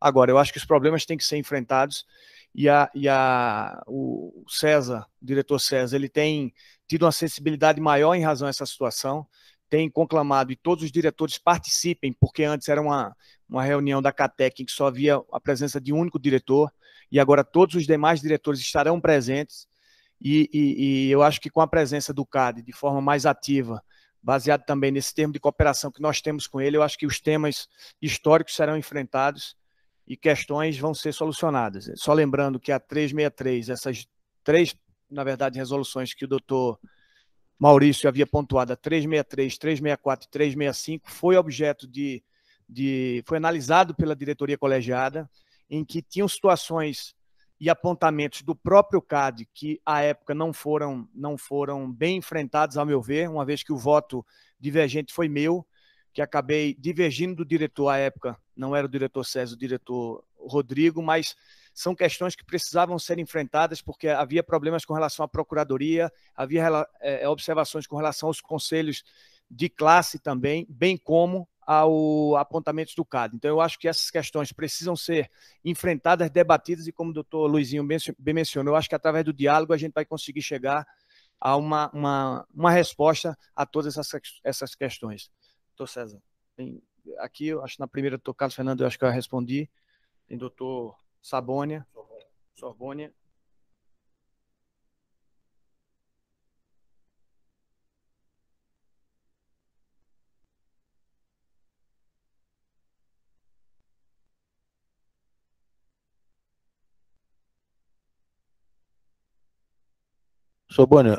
o doutor César teve que ir ao banheiro, não ouviu a sua pergunta. Você pode repetir, por favor? Eu posso dizer é que, na verdade, nós temos piorado a situação. Primeiro, quando se tinha os hospitais, que você negociava com o hospital e fazia com que o corpo clínico pudesse participar, mas isso foi acabando porque as grandes empresas assumiram os hospitais principais e quem faz a contratualização com o plano de saúde do hospital e impõe esse plano de saúde com o médico. Isso acontece com o próprio SUS, a contratualização atrapalhou tudo, porque quem negocia é o diretor do hospital e ele é que vai pagar o médico como ele quiser. E se ele tem uma tabela, essa tabela ele vai pagar quando? Aquilo que disse o Socorro, acaba a bitributação. Então, não está funcionando. Né? Então, isso não está funcionando arregadamente, e as maiores cidades, isso piora muito, porque na pequena cidade, se não está complicado lá, ele manda para frente, ou cobra por fora, ou faz isso. É o que a gente vê, né, no estado inteiro. Né? Então, lá eles conseguem se virar de algum jeito e acontecer. E outro plano foi que se estabeleceu o pronto-atendimento, como disse o Luizinho, a UPA no SUS e o pronto-atendimento nos convênios. Atende 24 horas, então você tem praticamente um especialista no mesmo dia que você quer. Mas ela atende da dor de cabeça, a dorzinha lombar e alguma coisa bastante complicada, que é quando complica, e ele manda para frente, né? Resolve as coisas pequenas. Então, isso não resolveu. Aliviou os planos de saúde, porque alguém, médico e até especialista, atendeu. Então, só piorou o sistema. E vale a pena trabalhar lá, e como especialista ou como médico melhor formado, seja em clínica médica e cardiologia, não vale mais a pena. Então, está distorcido o sistema. E tem que haver uma correção com certeza, porque senão, quem vai perder? O paciente, em primeiro lugar, e o médico que não tem qualificação. Né? E o médico tem qualificação. Né? Então, isso, o paciente vai lá, não, isso aqui na minha área, precisa de um cirurgião de joelho, dá um analgésico, anti-inflamatório, e o paciente vai para fora, para frente, e não se resolve a situação, quando antes era assim. Quase que o melhor plano de saúde, de repente, vai achar que é o velho INAMPS. Vou fazer uma pergunta, mas você quer fazer alguma pergunta ou você está fazendo não, quando é que isso... uma constatação? Eu já tive a resposta. Obrigado, senhor. Vai ter que ser discutido num embate melhor. Né? Aqui nós não vamos decidir nada, mas que essas situações sejam estudadas detalhadamente, e vocês, Irã, Luizinho, Soraya, precisa colocar algumas regras na legislação. Vocês não, nós, não jogue tudo para nós não, que eu sou pretinho lá da roça. Não, mas eu não voto lá, quem vota lá é vocês. Tem que surgir aí eu uma te turma apoio, muito boa, te defendo, eu faço tudo. Né? Mas vamos conversar com os médicos. Né? Nós temos categoria difícil, porque é muito médico, e nem se unir a gente se consegue às vezes. Eu sou lá da roça. Eu queria fazer uma pergunta ao representante da ANS. Maria, é você que está falando, Maria? Eu posso fazer uma pergunta ao representante da ANS? Claro. Fique à vontade. O que é que a ANS poderia fazer em relação a isso? Nós temos a CBHPM, que tem uma câmara técnica onde todas as operadoras de plano de saúde fazem parte. A CBHPM só é publicada depois que é aprovada por todos aqueles que fazem parte da Câmara Técnica, e, no final, as operadoras de saúde não cumprem com a atualização da CBHPM. Então, essa é uma questão que eu sempre me interroguei. Se existe uma Câmara Técnica que todas as operadoras de saúde fazem parte, por que depois de aprovada, a CBHPM não é respeitada? Eu gostaria de saber o que é que a ANS pode fazer em relação a isso, a nosso favor. Muito obrigada.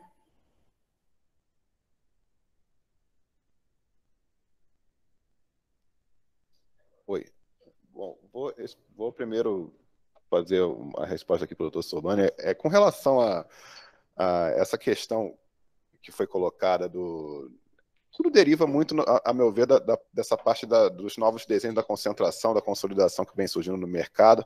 Creio que não é uma exclusividade da saúde suplementar, tanto que foi colocado aqui as situações do SUS também.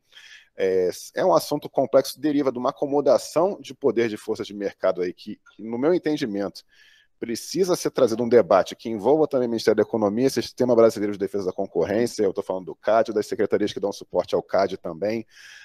Não é um assunto que se esgota na ANS, a ANS não tem competência para abarcar e criar solução para toda a questão que foi colocada. Tudo que deriva, todo problema ou distorção de mercado que derive de algum efeito de concentração de poder econômico é matéria de CAD, isso tem que ser trazido para o diálogo, o Sistema Brasileiro de Defesa da Concorrência. A ANS quer fazer essa aproximação, podemos subsidiar novamente com nossas questões técnicas, nos preocupamos demais com a qualidade do serviço prestado, com a situação do consumidor, que também do paciente, que muitas vezes é o próprio paciente, ele não é só o financiador do sistema, ele está sofrendo as consequências do atendimento melhor ou pior mal feito. Temos que trazer tudo isso aqui à tona na hora da discussão, mas, sem dúvida nenhuma, tudo que envolve qualquer distorção de mercado derivada de poder econômico é uma matéria que tem que ser trazida para o debate com o CAD, é o que a gente pretende fazer, principalmente agora, a partir da CATEC no final do mês, devemos trazer o CAD mais para perto do DNS e criar ritos mais sérios aí de discussão. E, assim, com relação ao do socorro, importantíssima a colocação que fiz a respeito do CAD. E como esse tipo de discussão também sobre tabelas precisa ser trazido ao CAD também. O CAD, por exemplo, nas últimas reuniões que a gente teve de CATEC, o CAD é frontalmente contra o uso, principalmente o uso impositivo de qualquer tabela. Então, essa colocação que foi feita pela doutora Maria do Socorro, sobre o que a ANS pode fazer para que seja aceite uma tabela, bom, primeiro, não há atribuição para a ANS fazer esse tipo de imposição. Tá? A ANS não pode obrigar nem o prestador a aceitar uma tabela da operadora e nem a operadora a aceitar uma tabela vinda do prestador. Tá? As tabelas podem ser usadas, de acordo com até o nosso entendimento, como referências para uma negociação e aí para a chegada de um acordo. Mas o assunto tabela, especificamente tabela de honorários, a própria CBHPM, já foi alvo de discussão com o CAD dentro desse âmbito de CATEC, e do que o CAD se mostrou frontalmente contra, foi inclusive um dos pontos que fez o normativo não prosperar no ano passado na discussão, foi justamente as colocações do CAD, da AGU, do MPF também, pelo doutor Hilton, se não me engano, todos os órgãos se mostrando frontalmente contra a imposição de tabelas pré-definidas, seja de qual lado for. Tá? E, então, isso perpassa muito o âmbito de atuação e competência da ANS. Se a gente quiser evoluir até para um melhor entendimento do que é possível ou não possível fazer com base na legislação, seja setorial de saúde suplementar, seja de defesa da concorrência, a gente pode voltar para a mesa para debater com esses órgãos, com todos os atores, para a gente entender os limites da atuação e chegar a um melhor consenso e uma melhor solução para o problema, para as distorções que estão sendo colocadas aqui. O nosso não é bem uma tabela, né? Uma classificação hierarquizada. Então, o que é que a ANS, então, sugere que seja substituída no local da CBHPM para que a gente tenha uma referência de cobrança? Porque as operadoras de plano de saúde usam tabela, realmente. Apenas se apropriam de uma classificação feita por nós, de uma codificação. Mas elas usam tabela porque tem valores fixos, coisas que não acontecem com a CBHPM da gente, né? Que a gente tem um determinado limite de valores. Mas as operadoras de plano de saúde, não, elas têm tabelas. Se apropriaram da nossa codificação, assim como o TUS também se apropriou da nossa codificação, e a gente é considerado tabela e operadora de saúde, não. Então, o que é que a ANS sugeriria que nós usássemos como referência para fazer a cobrança junto às operadoras de plano de saúde? Veja, até o momento não há uma forma da ANS impor a utilização de qualquer tabela para qualquer um dos lados da relação contratual. O uso de tabelas como referência para negociação, a ANS não vê problemas, tá? Isso já é uma posição nossa consolidada desde as últimas CATECs, mas ainda assim é visto com ressalvas pelos outros órgãos que também atuam, principalmente na questão de defesa da concorrência. Como eu coloquei aqui, o CAD ele é muito mais frontalmente contra o uso de tabelas, até mesmo como referência para negociação. Tá? O MPF também quis, inclusive, exigir que a ANS não aceitasse qualquer tipo de utilização de tabelas, nem como referência. Tá? Nós temos um entendimento técnico que as tabelas como referência, se não houver imposição, se não houver empurrar a tabela, nem o hospital contra a operadora, nem vice-versa, que sejam de referências para organizar o sistema e a forma de codificação, principalmente. A gente fala aí de centenas ou milhares de procedimentos médicos que têm que ser organizados, e a tabela, sem dúvida nenhuma, ajuda a fazer essa organização. Toda hora surgem novos elementos aí de procedimentos ou materiais que têm que ser, de alguma forma, organizados, até para que se parta de algum lugar a negociação. Isso não vejo muito problema, tá? Mas é um assunto que a gente não tem solução pronta para agora, não tem uma resposta para o que a ANS sugere, até porque isso depende de um diálogo com outros órgãos que, inclusive, têm efetivamente o poder de fazer a regulação sobre matérias concorrenciais, que é o caso da discussão das tabelas. Tá? Aliás, boa parte das discussões que surgem entre operadores e prestadores tem aspectos concorrenciais muito fortes que dependem de um diálogo com o Sistema Brasileiro de Defesa da Concorrência, e eu incluo o CAD aí como principal expoente em termos de órgão. Bom, obrigado. Eu não sei se o doutor Canalini quer fazer alguma manifestação, e depois meu querido colega Lincoln Ferreira, que nos acompanha também, deve fazer alguma pergunta. Canalini, por favor.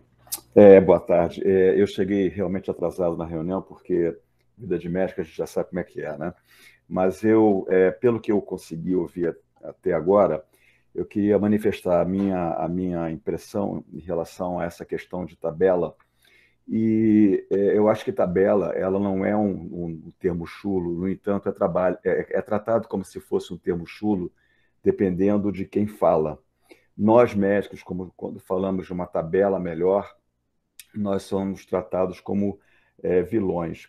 E quando a gente fala numa tabela, ou seja lá que nome que a gente dê, referencial de remuneração, para uma questão de falar em negociação, a gente sabe que a negociação entre as operadoras e a classe médica é uma negociação sempre muito desigual em relação à imposição de valores para os nossos procedimentos, né?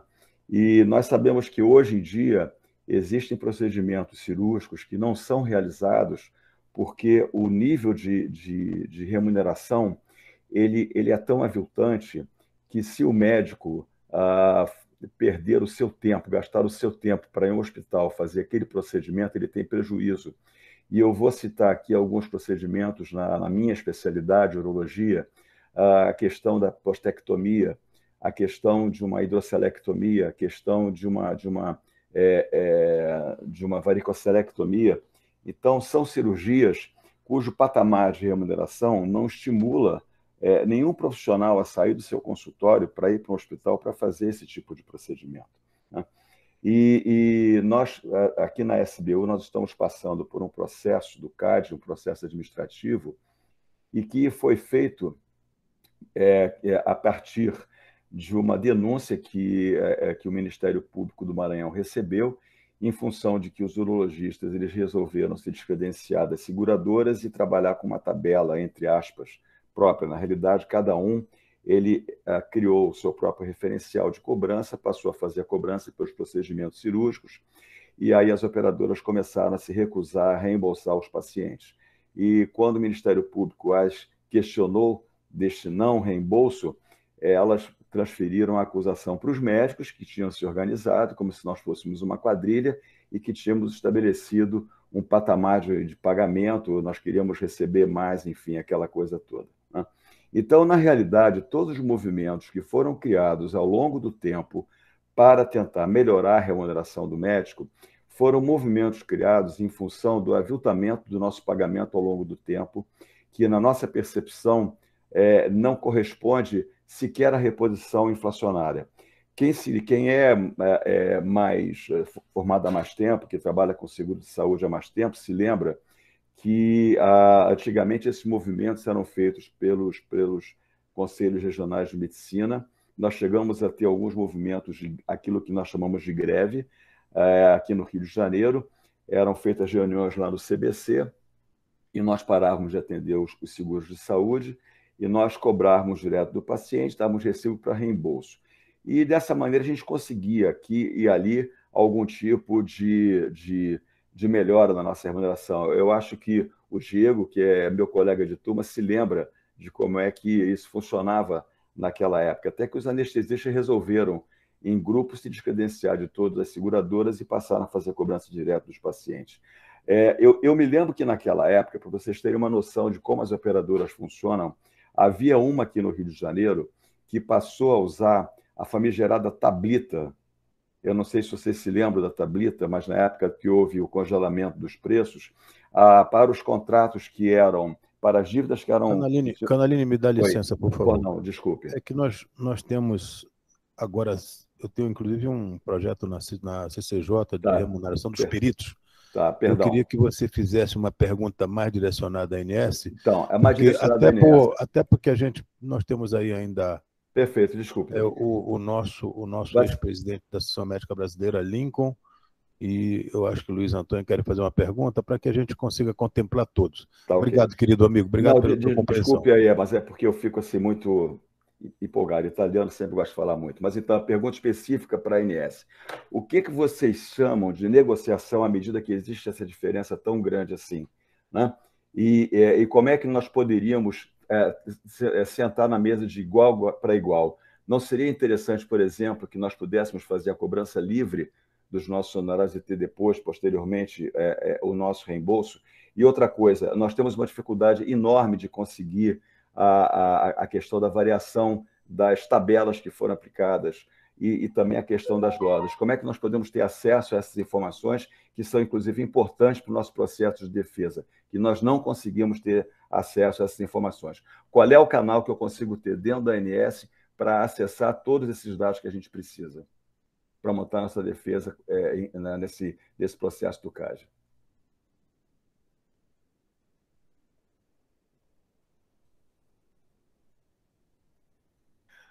Desculpa, só para eu compreender melhor, o canal da ANS para conseguir dados a respeito de tabelas que as operadoras teriam nos contratos e tudo mais. Exatamente. Nós queremos provar que a remuneração médica ela foi perdendo o seu poder em frente à inflação ao longo do tempo, e a gente também gostaria de ter dados efetivamente sobre as glosas que são aplicadas e aquelas que não são pagas, mesmo quando efetivamente reconhecidas como indevidas pelas operadoras.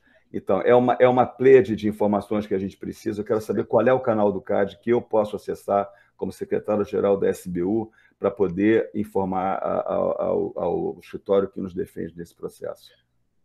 Bom, com relação ao histórico do que vem sendo praticado em termos de honorários pelas operadoras, não temos essa informação na ANS, não é uma informação que a ANS reúne periodicamente.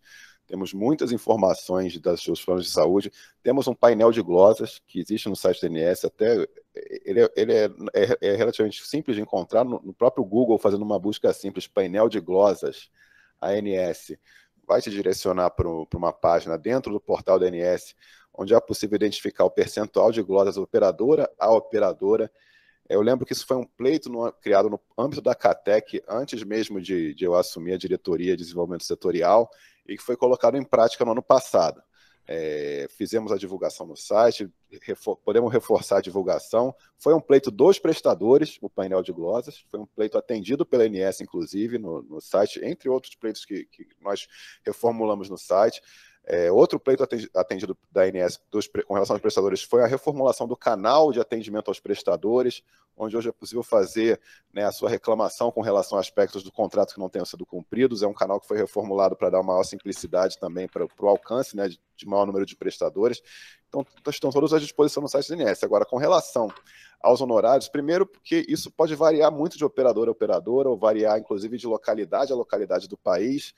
Não existe uma informação centralizada na ANS desse tipo de elemento, né, do contrato. Não temos, assim como também não temos registros dos diferentes procedimentos, valor a valor, né? Não organizamos isso de uma forma centralizada, a ponto de propiciar, né, esse registro histórico da curva média de honorários, por exemplo, ou algo similar. É uma informação que realmente no momento não reunimos.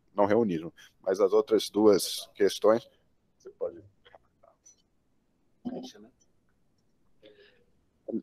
Doutor, em relação... nós não temos a questão do número de honorários, mas nós disponibilizamos na página da agência também um mapa assistencial que dá para saber o impacto dos prestadores, inclusive dos médicos, em relação à consulta, distribuído por consulta, por especialidade, por contrato, por segmentação, por modalidade. Então, nós não, como o diretor César falou, nós não temos como quantificar, porque a gente não participa dessa parte de negociação e formulação de preços entre operadoras e prestadores. Mas a movimentação e o impacto do prestador, sim, e nós temos observado, claro, fora 2020, foi um ano atípico em relação à produção, né, do quais foram 1 bilhão e 300 milhões de procedimentos realizados.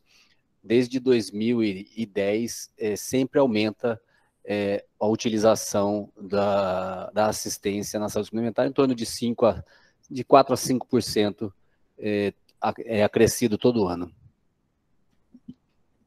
Bom, obrigado. Obrigado pela resposta. Eu já estou aqui no site, estou consultando aqui. Eu vou passar em seguida aos dois últimos inscritos, que são nosso colega Lincoln Ferreira, e não sei se o Luiz Antônio ainda está na sala. Lincoln, por favor. Bom, em nome do meu caríssimo amigo, ilustre deputado, doutor Irã Gonçalves, gostaria de saudar todos os parlamentares presentes, aos senhores diretores da Agência Nacional de Saúde, os colegas presentes, e vou aproveitar então as colegas em nome da doutora Maria do Socorro, e os colegas em nome do doutor Canalini, doutor Luiz Carlos Sobânia, Carlos Fernando, Mestrinho. Eu acho que a avaliação de Canalini já me contemplou bastante. E nesse aspecto, para não ser repetitivo até das colocações aqui, eu gostaria de colocar, já que a gente está discutindo aí a questão de novas formas de pagamento, 2 pontos que entendo já até enquanto ex-presidente da AMB, tive a oportunidade de levar isso numa reunião de diretoria da ANS, que são esse fenômeno chamado de pacotização, né, e a nossa profissão é uma profissão que se caracteriza pela intrínseca complexidade, mas tudo realizado num curto e médio prazo. E a administração, obviamente, ela tem que pensar no médio e longo prazo.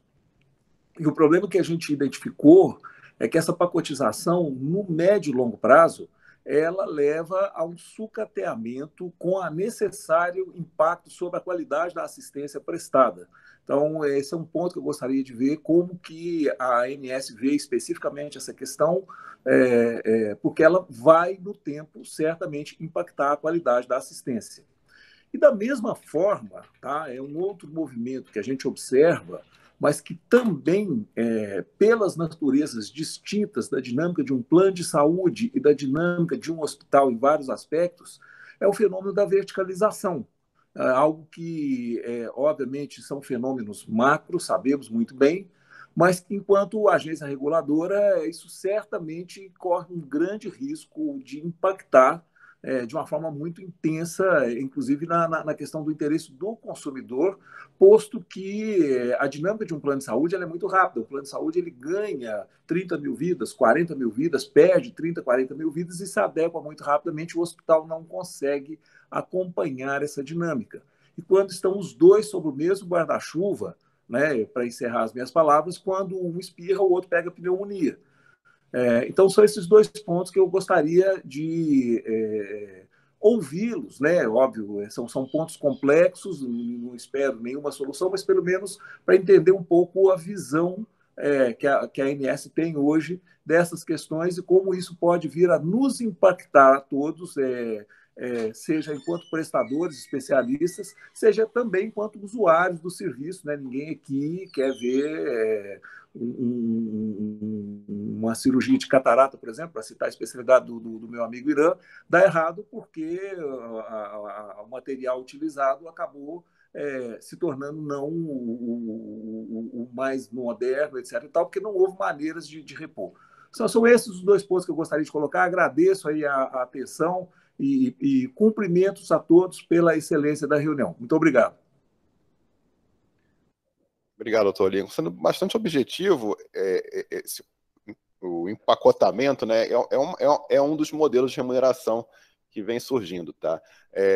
Novamente, tem seus prós e seus contras. A questão da qualidade normalmente tem que ser trabalhada em conjunto, não pode ser imposto um modelo de empacotamento, né, de procedimentos, ou seja lá o que for, né, por parte do operador. Isso nunca pode ser imposto. Perfeito. Deve ser uma negociação, e ainda que seja chegado ao consenso, né, de que vai optar pelo pacote, é sempre muito importante ter algum atributo de qualidade a ser verificado para que não haja a precarização do serviço. Tá? Isso é muito importante, estar sempre em conjunto com o modelo alternativo de remuneração, a questão da qualidade.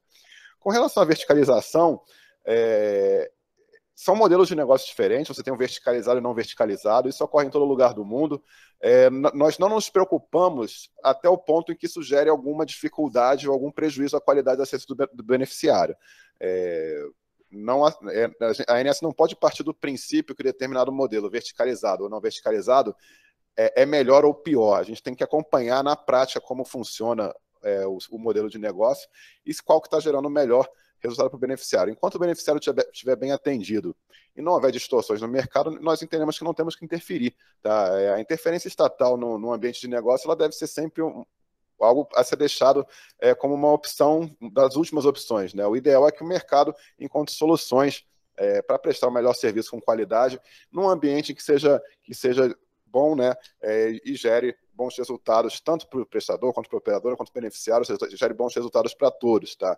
No caso de distorções, aí sim faz-se necessária a atuação do órgão. Então, não havendo nenhum modelo preponderantemente que haja uma bibliografia que fale que é melhor ou pior, verticalizado ou não, a ANS acompanha o efeito prático aí da qualidade de assistência ao beneficiário.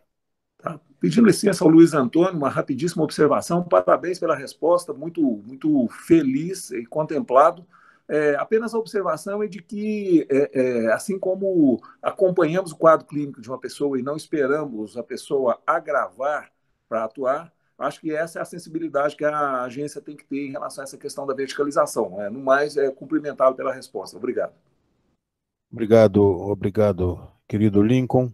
E o último inscrito, antes do encerramento, que vai ser feito aqui pelo nosso colega Surbânio, ou pelo nosso colega Mestrinho, desculpa, vou passar a palavra para o nosso colega Luiz Antônio, da Sociedade Brasileira de Anestesia. E, Luiz, aqui pedindo, inclusive, licença para os que nos acompanham, para solicitar ao nosso presidente Pompeu, transmita a ele a minha solicitação que ele se mantenha no IBDM, porque o IBDM não é uma entidade médica. O IBDM é apenas um elo de ligação que proporciona isso aqui para nós, para que nós possamos estar perto de vocês. Então, eu estou fazendo um movimento, respeitando opiniões, às vezes, contrárias, mas que não nos desunem. Eu respeito as opiniões contrárias, mas eu já me manifestei, estou me manifestando em público para que nós possamos preservar esse nosso elo de ligação, que tem sido tão importante na luta, nos enfrentamentos que nós temos encontrado na casa, em relação a projetos, inclusive, que são absolutamente contrários aos interesses da medicina e da saúde pública e da saúde suplementar do povo brasileiro. Estou aqui com o nosso presidente Luizinho, que é um grande defensor das causas médicas lá e pensa da mesma maneira do que eu. Queria que você desse aí essa notícia ao nosso presidente Pompeu, transmitindo a nossa homenagem e o nosso agradecimento à participação de vocês no nosso IBDM. Pode fazer suas considerações, Luiz, por favor.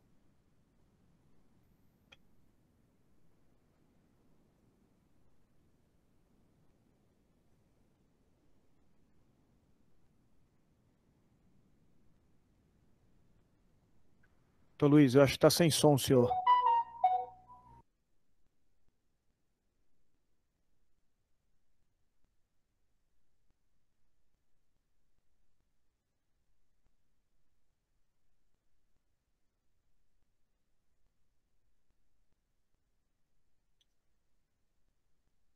Está sem áudio.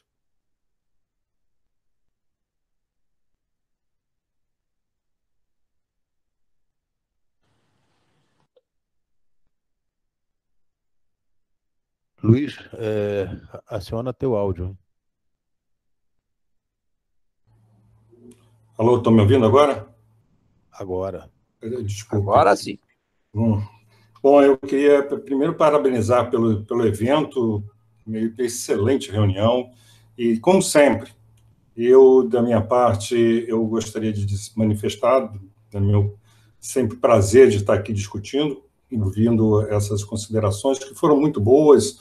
O tema é complexo e eu não vou me alongar em relação à participação no IBDM, para que todos saibam, foi uma decisão da diretoria, já foi manifestada para o próprio IBDM um motivo. E eu, pessoalmente, como sempre coloquei aqui em todas as instâncias, outras em que a SBA se apresenta, ela sempre sou a favor de pontes. Por isso estou aqui e eu, assim, espero que essa situação se resolva. Temos conversado com o Dr. Takashima, que é o presidente, com a diretoria. Vamos ter até uma reunião amanhã e possivelmente discutiremos mais sobre esse assunto. Bom, enfim, eu queria deixar aqui a todos os meus parabéns pela reunião mais uma vez e gostaria que qualquer que seja a situação, que tenha na minha pessoa um médico que está junto da frente parlamentar e torcendo para que tudo ocorra da melhor maneira possível. Muito obrigado.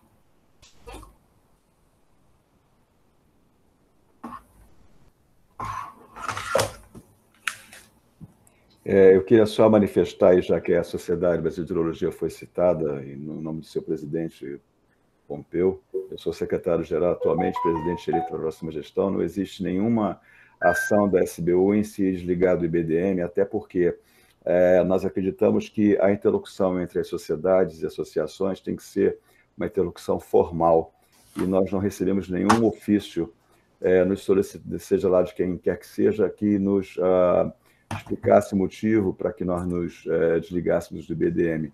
E essa é a maneira que a gente acredita que as instituições devam se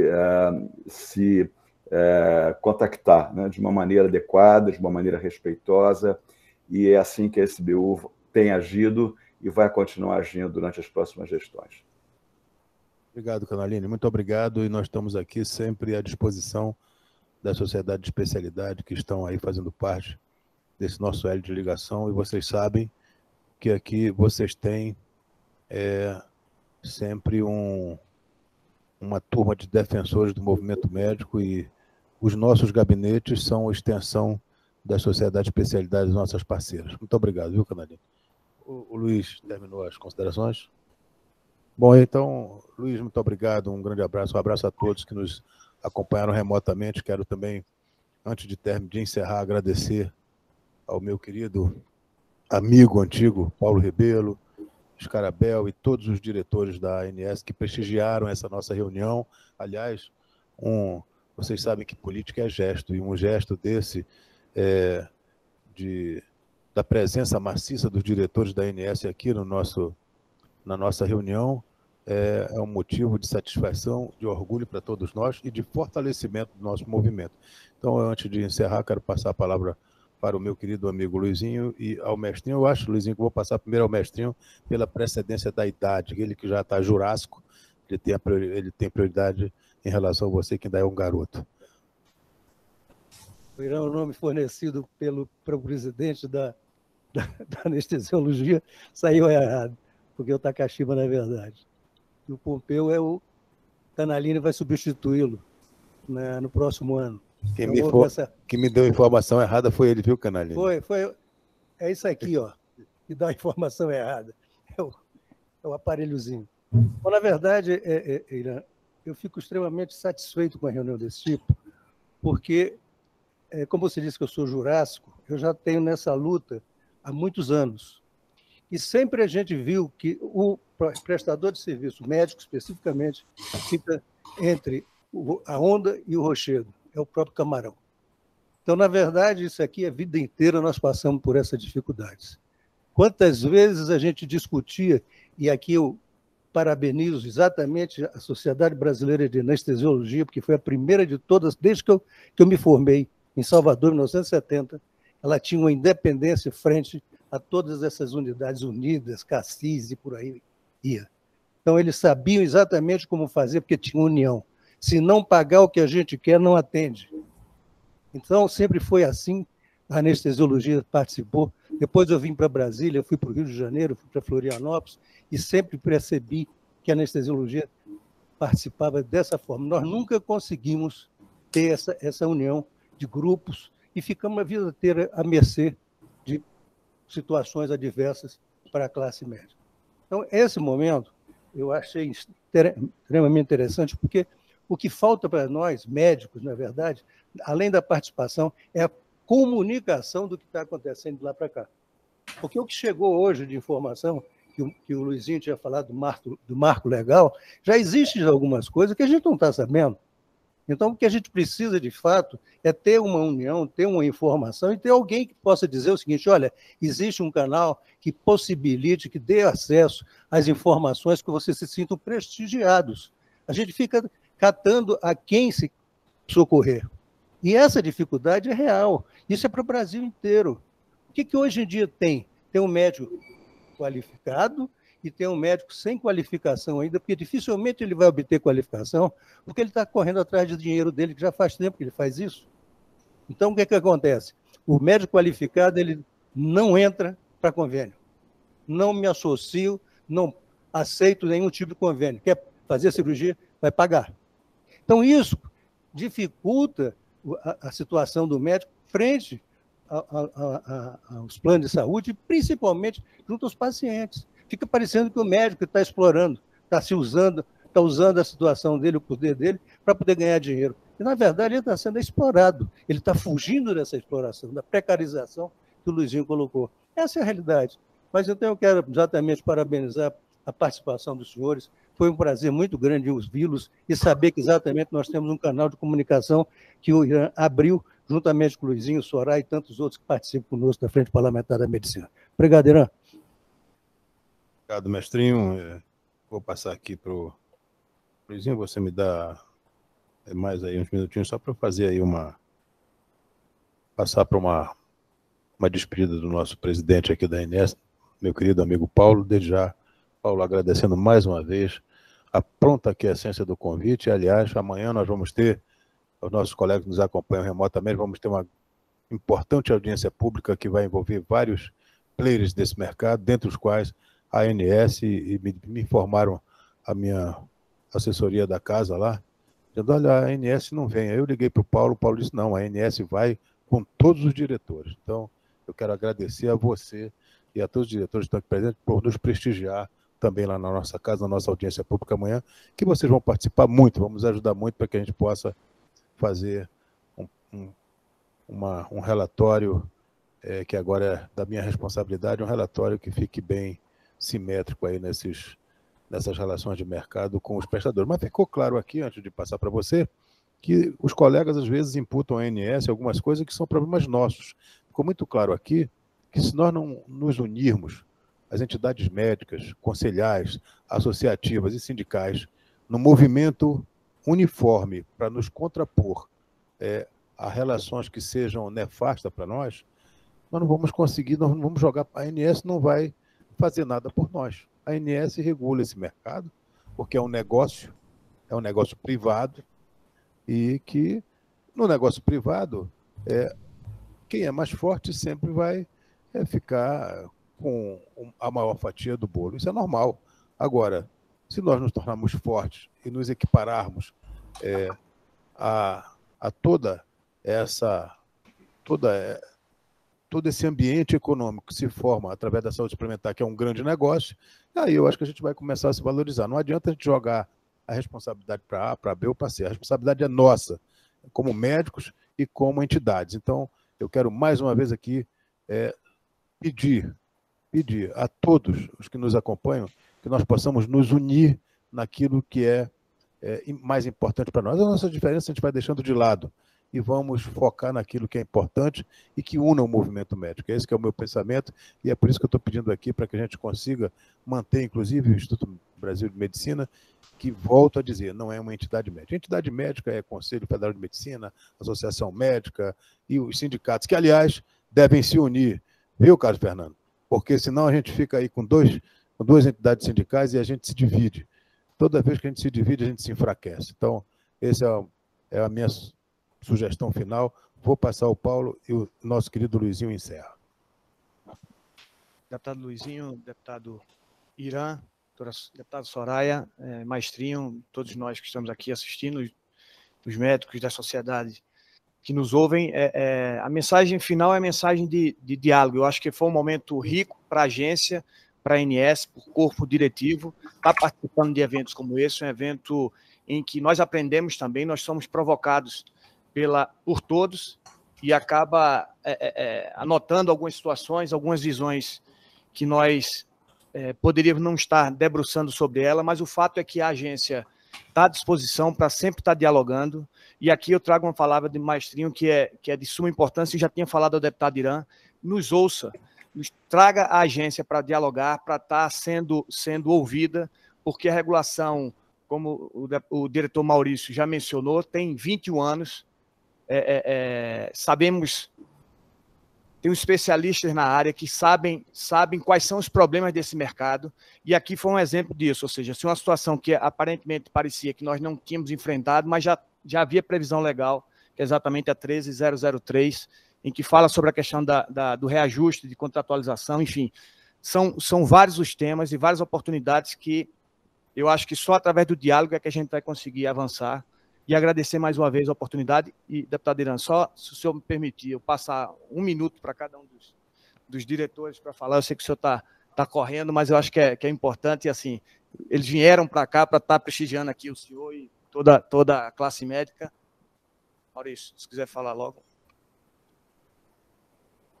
Eu queria só agradecer, acho que foi um debate, uma reunião muito rica, e a gente está à disposição e reforçar o convite lá para a reunião do dia 26 na CATEC.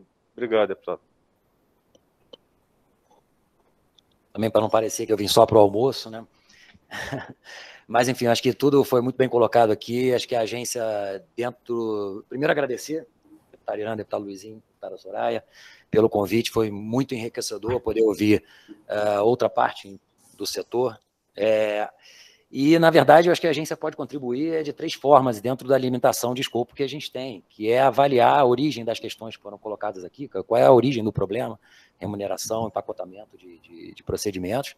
A gente pode fazer o elo, né, promover os debates, as discussões e propor soluções. Acho que essa é o nosso papel, e acho que desde que eu estou aqui na colegiada, nesse período de substituição durante a pandemia, eu vejo que essa é uma colegiada, uma diretoria, e a agência tem essa característica, de promover o diálogo para que a gente chegue na melhor situação possível, porque é um setor que reúne partes que têm interesses antagônicos. Então, nenhum dos interesses deve prevalecer, e sim a qualidade da saúde e o acesso a preços e a custo justo. Acho que essa é a mensagem. Obrigado. Bom, eu já falei bastante nesse encontro, então vou ser bem breve. Quero agradecer o convite do deputado Irã. agradecer as perguntas de todos os outros deputados presentes também, doutor Luizinho, doutora Soraya, nos colocar à disposição para o debate, foi muito importante no Acatec. Eu acho que através do diálogo e do debate, a ANS está sempre disposta a fazer, desde os debates mais fáceis até os mais difíceis, que também são os mais difíceis que trazem normalmente as melhores soluções. A gente está aqui para isso e estaremos sempre à disposição aí para o diálogo. E agradecer novamente, desde já boa tarde a todos. Minha fala é de agradecimento também, deputado. Obrigado pelo convite. Sempre muito bom estar aqui conversando. Acho que esse encontro que é um insumo regulatório importante para a agência, porque é aqui que a gente vê se aquilo que houve o normativo, aquilo que a lei previu, está no mundo real, está a funcionar, né? Então, assim, uma das grandes sintomas que a gente vê é exatamente esse, de nós já temos enfrentado e não ter o conhecimento do normativo. Então, isso é muito importante, que nós estejamos mais próximos. Eu acho que esse é o papel da agência também, e dessas reuniões que são tão importantes, tão exitosas. Então, muito obrigado pelo convite, obrigado por nós podermos participar desse diálogo, e conte conosco.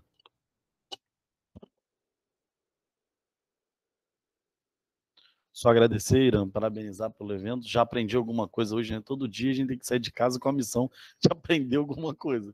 Já aprendi a normativa 71, né? Vamos passar lá para os nossos sócios que estão com muito problema, né? É muito importante o estreitamento entre a gente do Congresso, que tem a possibilidade de fazer a lei, e vocês que estão operando a agência no dia a dia, têm conhecimento, uma parte de vocês funcionários concursados, que sabem como nós também podemos colaborar, Paulo.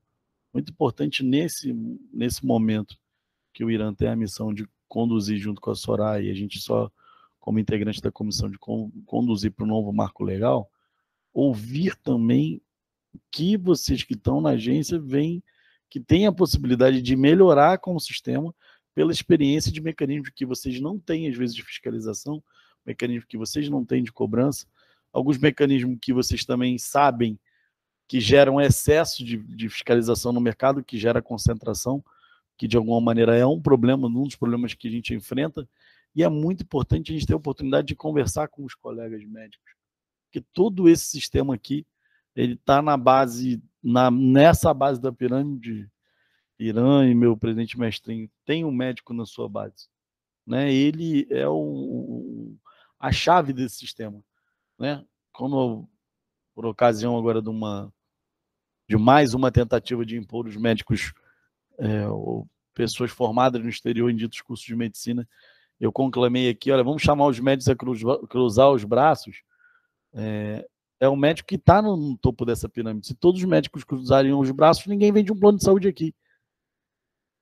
Porque se nenhum médico atender em nenhum hospital, não vai ter quem queira comprar um plano de saúde, porque se ninguém tem médico para atender em hospital, em clínica, em lugar nenhum, nós somos a base dessa pirâmide sustentatória da cadeia de valores da saúde suplementar.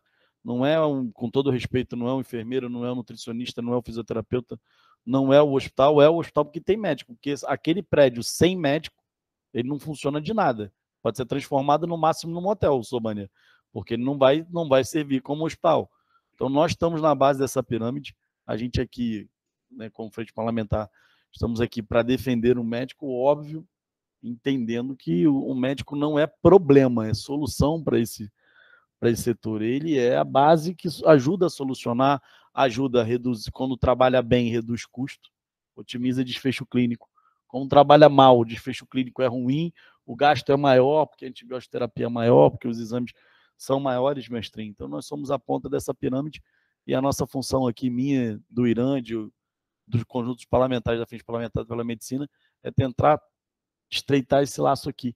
Acho que hoje, Irã, te parabenizar, que é uma grande oportunidade, talvez, por inúmeros fatores aqui dentro do Congresso, a gente volta hoje essa reforma tributária também que já entra na nossa conta aqui, Irã, que a situação que vinha para a classe médica era muito ruim, e acho que a gente consegue tirar aí 99% da classe médica de dentro de uma reforma tributária que vinha diretamente em cima da gente, principalmente dos profissionais liberais.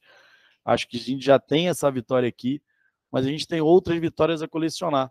Mas acima de qualquer vitória é a capacidade de dialogar. Só a gente está aqui dialogando, ouvindo, aprendendo. Muito obrigado por me ensinar, a gente poder aprender. Acho que é muito importante. A gente precisa voltar aí com o fim da pandemia, mestrinho, fazer aquelas reuniões, aqueles almoços com mais gente, com mais pessoas, porque por mais que remoto seja útil, é sempre melhor presencial, né? Um olho no olho, mão a mão, a conversa, a atenção, o tom de forma que é falado, nada substitui o presencial. Muito obrigado, parabéns, presidente.